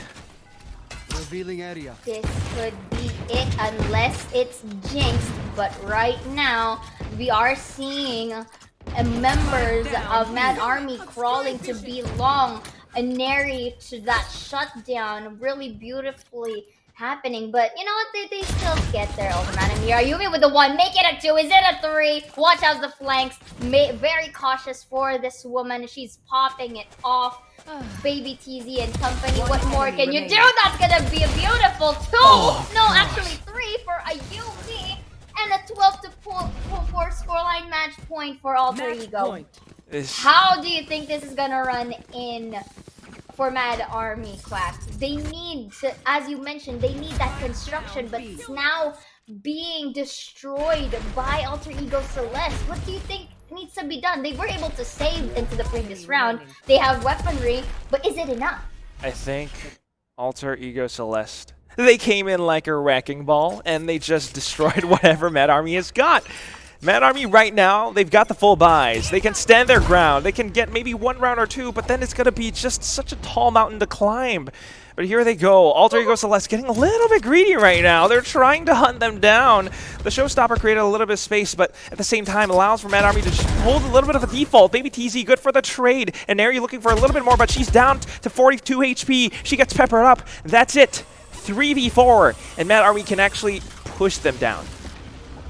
Pushing them down. They're going in towards showers, but the drone is being prevented by the pool here. Oh, wait, you what? cannot defy gravity. Let's see if Sergio can make history. Muffin says no. She's not going to repeat the same mistakes, but the mobility from those satchels. Polly is going to take Oreophilia down. Can this be a deny of the match point? Could be, unless Ayumi finds a way to seize this day. Is this Carpedium or is Muffin going to be the victor in this corner? Is it going to be, though? But look at this, the sudden change, but the recon dart is gonna make the face.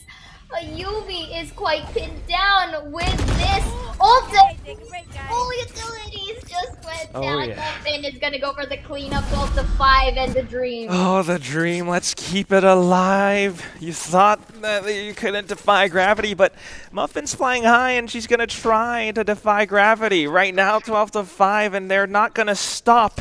This is where they stand. This is where they fight, and this is where Alter Ego Celeste maybe dies, but who knows. Right now, they're bringing out the big guns, the big spears, 2 operators.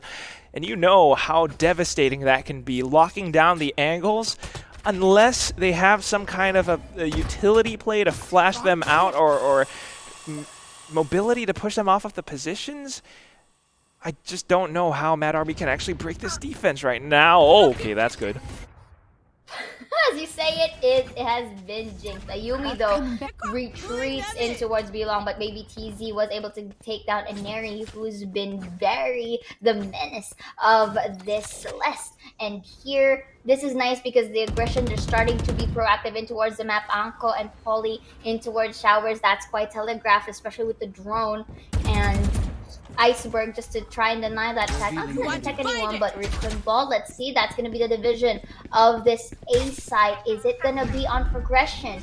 We do see Recon Ball in the process. That's going to be a pull for, and the gravity defies it. Not really concussing Polly, but they are in towards showers here. So they need to have that peak. Muffin takes the lead, and that is just beautifully done using the utilities right now for this post-plant security.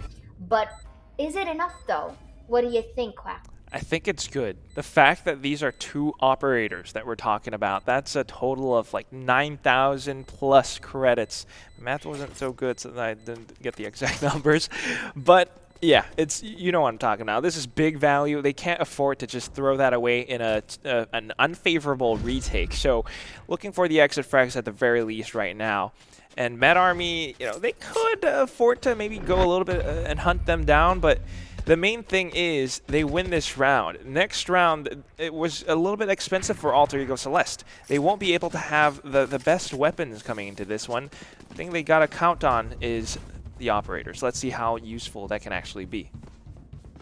Indeed. At this point, they have to really utilize everything as much as possible. 12-6 onto our scoreline, and Mad Army is slowly, climbing up these obstacles or struggles that they've been on, because this every round counts at this point. Oreophilia on the peak, but is gonna miss Ginny. However, will be taking down a Yumi in Hoka, if I'm not mistaken. So a little bit of regress for the side of Celeste, and this could be the advantage point for Mad Army.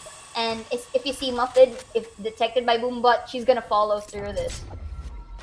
Nothing detected yet.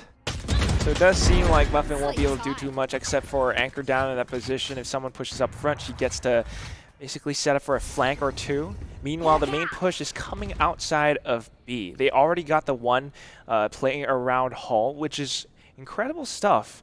If they can burst down the site right now and take Iceberg away, they should be able to claim B for their own.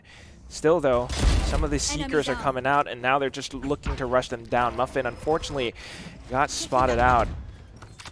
And that makes it a little bit tougher. It's a little bit tougher, but Iceberg still on the hover. Turtle for the res, maybe TZ to beat Iceberg in the process.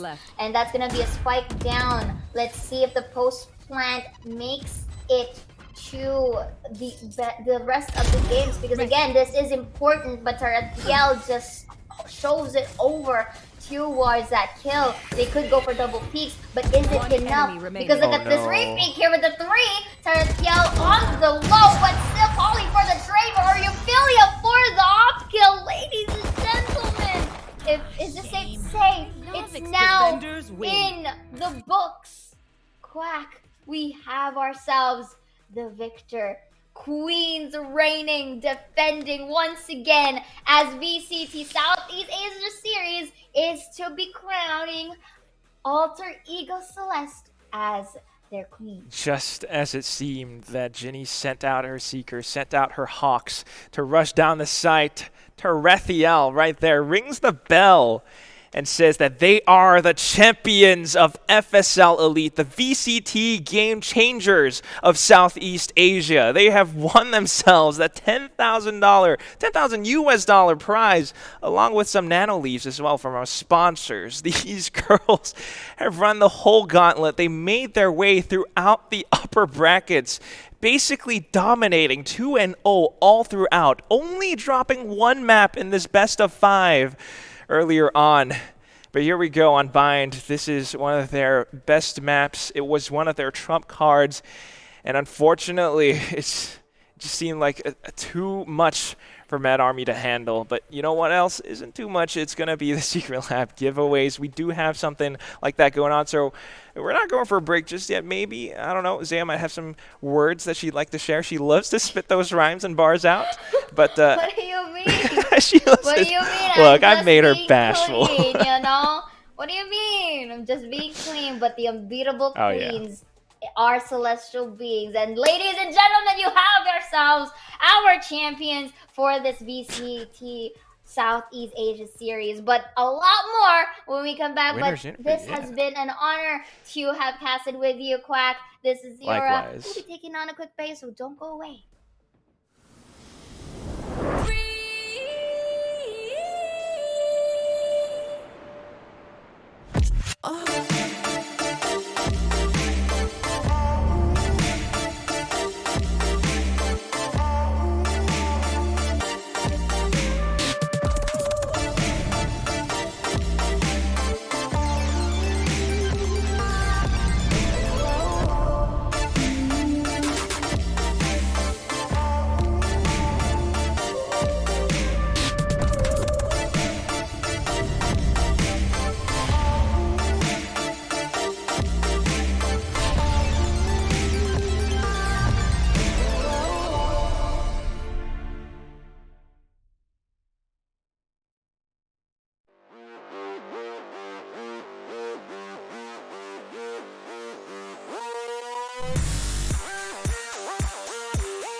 from, but Baby TZ, though, still is able to get one more. But it's off of the 3K from the side just yet because they can still go for the rotate, but Anko was able to get the head of Oreophilia. 4 versus 3 on the fight can still be doable if they are able to get the defuse. Baby TZ knows this, so she's not peeking just yet. That's one, making another beautiful spray trap. He gets to work with here, but Muffin with a beautiful pre-aim in towards flank takes down Iceberg. And with the recon dart, was able to take Look at Flick. Ayumi here pre-aim, then she knows! She knows that there are people. Just take a look at what Anko is playing. The setup that they've got, I say that, and then Neri proves us wrong. 3 kills in a matter of 3 seconds. Just like that. 12 seconds remaining, though, and they have yet to get the spike. Yeah, anticipating impossible. Okay. I know now that they are into one. Whoa! That beautiful one, making a double. Oh, this not the other one on flag, and Neri takes a double out for the 3, making a 3. It's gonna be a 4, no. So this potential retake, that's gonna be a blind, but Anko sees one, making another beautiful. Into Ayumi's realm, the snake bite as well. All of a sudden, Anko has to be the one to stop this, and she will. The triple. It deserves that dicing, you know. And here, Diddy with a slow fake. Ayumi free and beautiful. Is it gonna be a 3K? Indeed, and that is side of an army really asserting the dominance. But there is a flick with a 3K. What is that? What a monster she is, and right now goes in towards help, but not enough as Polly goes with the off-angle shield, uses this grenade for the side of Ayumi, who is going to win this jiggle peeking fight. Is it her? Is it her as well? No! Fake diffuse. She's jiggling it. Yes! This is the Hunter's Fury. No! Flashes are good. The intel is even better. And Neri gets the second. And right now, looking for Polly, the last one alive. And Alter Ego Celeste stand a chance at turning this into a full-on draw towards the end of the first half. Iceberg is trying to anchor it down right now, and she's good for the triple. Stated by the positions, otherwise I'm gonna put from the back. The Alter Ego Celeste players are hiding. They have no idea that Neri's in this corner right now, and Baby TZ will lose her life. Ayumi buying extra time, flashes, and Neri just comes out from the top. It's a true. Tin Can, they're gonna go on full aggression. Another flash coming in. Is it enough? Ayumi takes one. Muffin for another, but that's gonna be 3K. As you said it, Anko takes one down. I see Baby TZ make it a 2, make it a 3. What? It makes me question again, where's the double peak? But then again, or you really into what showers? But here they go, bursting into sight. If her teammates will not be able to stop the push from happening, it's going to be tougher for the flank to happen. She managed to get off. Baby TZ and company, what more can you do? That's gonna be a beautiful tool. No, actually, kill. They could go for double peaks, but is it enough? Because look at this re-peak here with the 3. Taratiel on the low, but still calling for the trade for Oreophilia for the off kill, ladies and gentlemen. Is this safe to say? It's Welcome back to the final Analyst Deck segment of the VCT Game Changers Southeast Asian FSL Elite, where we have just crowned our rightful champions, Alter Ego Celeste, in a convincing 3-1 victory over Mad Army. Of course, huge congratulations to the squad of AC, the team that's been playing since the start of the FSL Valorant circuit, before we had Riot support, before they had sponsors, but just showing up today, showing exactly why they are the top team in the FSL circuit. I'm back with Donut and Jace for the final closing segment for today to walk us through that game. Guys, what do we think about that one? Donut. Well, it was definitely a win well deserved for them. They did drop a map, but it still is a 3-1 score for them. Even though it was really the picks first for Mad Army in this map of Icebox, map number 1, we're seeing the stats here. They still got that win. And Yumi really popping off as that killjoy. It snowballed from there. Everybody else got to have their own limelight, even for the map of Split. Yeah, I think it was on Icebox where Zeora said there's a woman's intuition and how it correlated to their game sense. You know what? It really did show up on this map and the next map and the 4th map. On the 3rd map, every now and then there would be the drop made by Mad Army, but my goodness, just it's incredible how consistent they can be across all these maps, across all these games, across all these tournaments. They can keep putting up those numbers and keep just doing this. It's look at that. Look at Neri. Just what is that? What is that? You don't see those stats anywhere else. This is only they only see this kind of thing in women's Valorant, I reckon, and you'd love to see it. Yeah, absolutely insane. We were wondering about that race pick as well, because it's not something that they usually go for as well. I had a very interesting agent select composition for that one. But yeah, this 13-9 over on Split. We've also got the third map on Ascent, 13-11, which was where Mad Army just kind of told us, you know, we're down, but we're not out yet. And they really came back strong in this one, really put up a very good fight, very good show.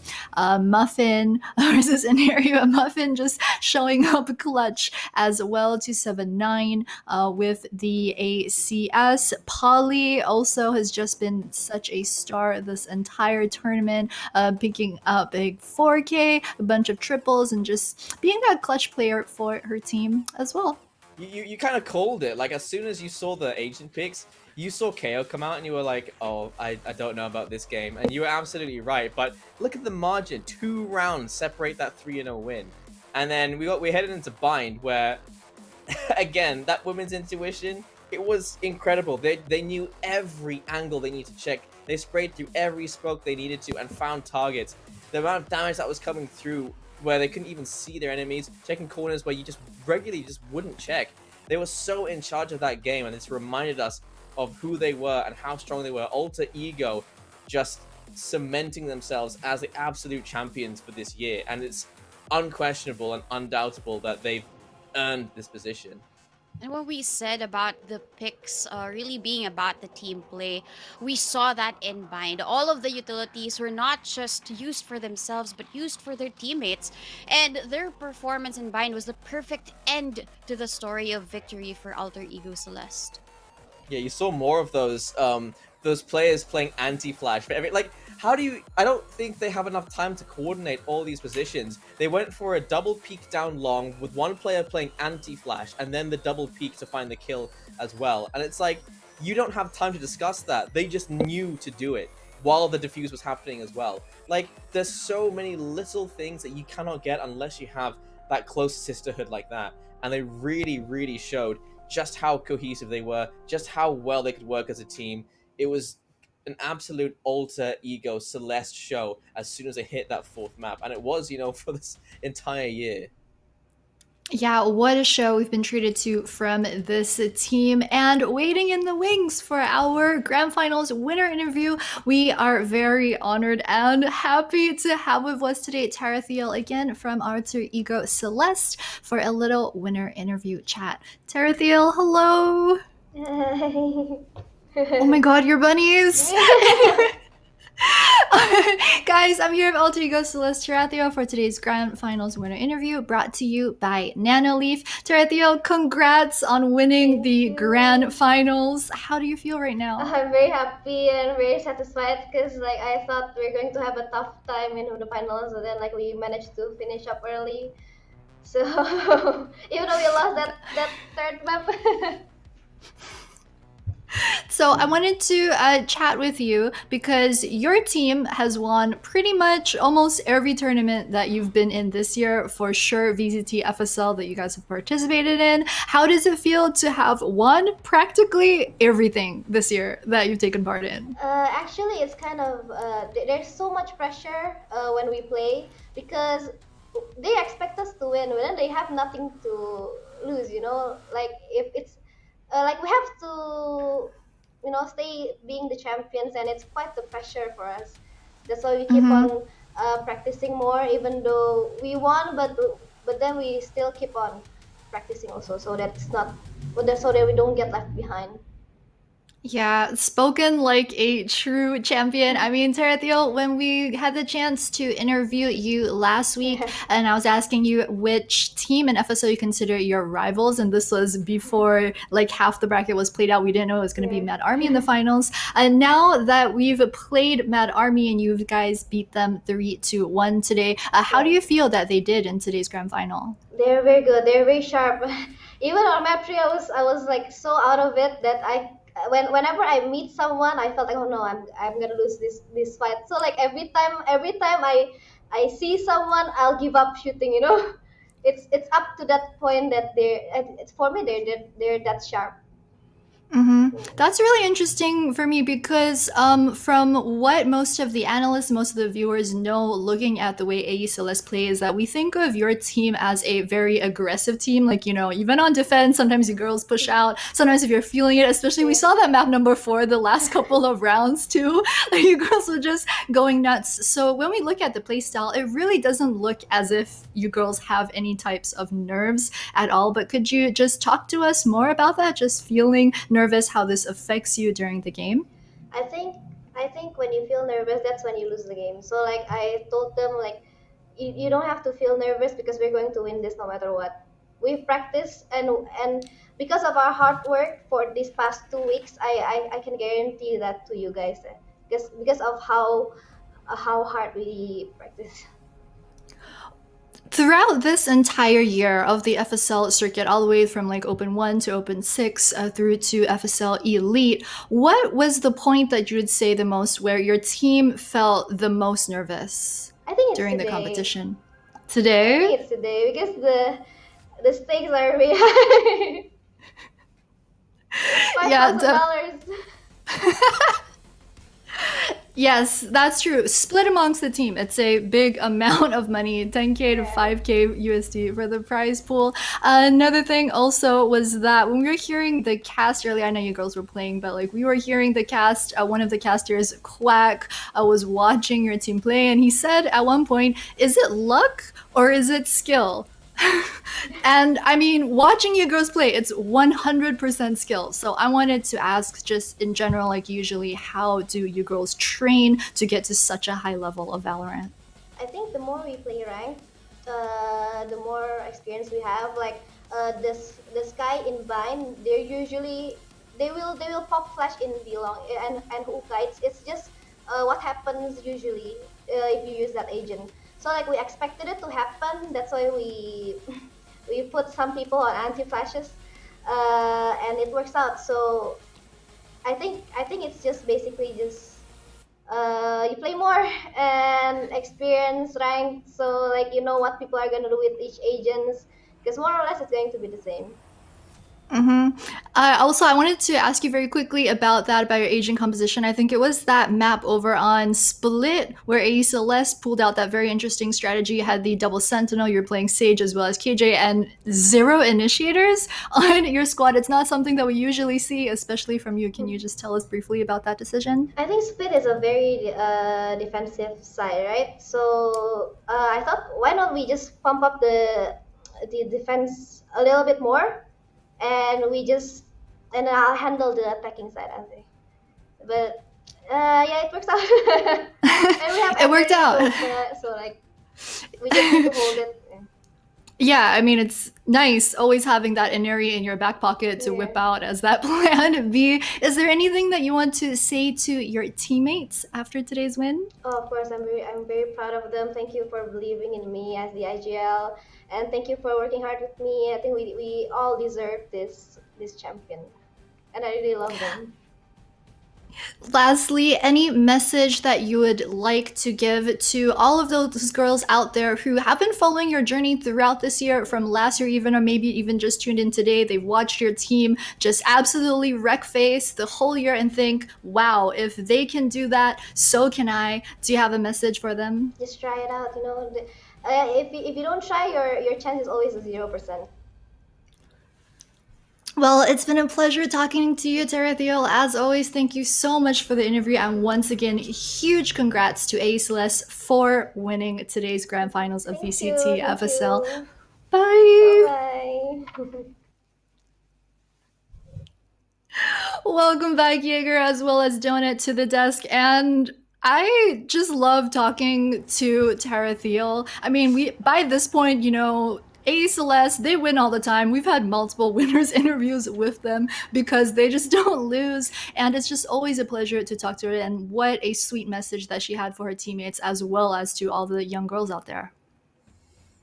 Damn it. Well, I loved what she said about really having faith and trust in her teammates, because that's really what wins you the games. And a lot of the stats that we saw earlier were not necessarily the objective wins of really just planting the spike, but these are frag wins. And for you to be able to get so high in terms of that win rate in frag wins just really means that there's a lot of trust, them playing together, peeking out together, and assessing as well how your opponents would really um, try and get that win against you in that map. I loved what she said about one person playing anti-flash. It just really goes to show that there's reliance and as well as faith.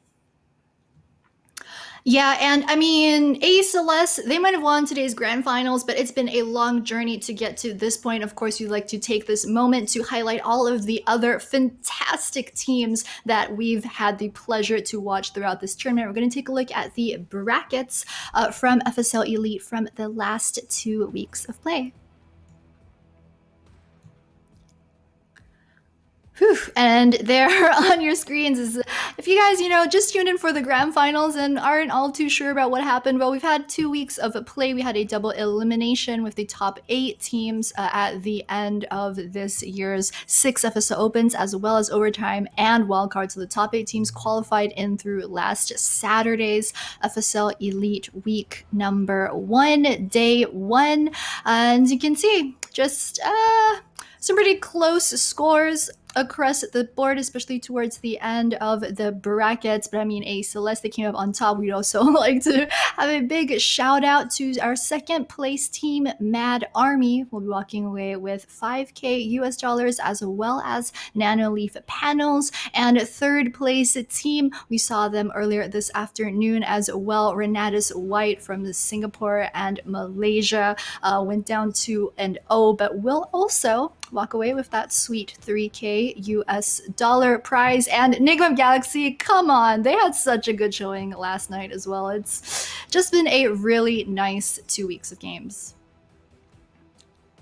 Yeah, I mean, all the other teams as well, Big Scythe, you got BLT, all of them had such an amazing showing. And we only saw 1-13-0. Everyone that got up to this point really did prove themselves and really did a really good job. And I think that we had probably the best female representatives in the region. I can actually, and I don't say I think that, I know for a fact that we had the best women. And next year, hopefully we're going to have, even more fresh blood showing up and maybe being inspired by these women and how well they've played and seeing how far they can go as well, because they are consistently setting the bar here. Yeah, and I'd love to see more women come into play here in VCT Game Changers. See, I loved what Tarathiel said, that any piece of advice to women out there, she mentioned that you'll never know until you try. So at least you get your chances higher up there if you do try and join us, of course. Well, guys, it's been a wild roller coaster ride all year long. Thanks for getting on and joining us in the Valorant Champions Tour Southeast Asian Series FSL Elite. Thanks also to our hugely talented panelists, Yeager as well as Donut, all our other casters, Zaya, Quack, Illustrato, and Key, for casting the absolute bejeebus out of this tournament. It was an honor working with all of you. Of course, this would not have been possible without the support of our sponsors, Intel, Secret Lab, Nanoleaf, as well as official media partner Yahoo. If y'all are interested in leveling up your gaming setup, then we would 10/10 recommend picking up some smart lighting panels from Nanoleaf and also checking out Secret Lab's newest Titan Evo 2020 line. Also, huge thanks to Riot for giving us their support. Their prize pool, visibility on Twitch, socials as well has been hugely helpful for us, definitely helping us grow the competitive women's gaming scene in the region and also giving these queens the dues that they deserve. Guys, if you want to see more on how women in esports are changing the game, and we definitely are, then give us a follow on our social media to keep updated for our next tournament news, because it might be October right now, but we are not yet done for this year. For now, that's it for us. Thanks for watching. Good night.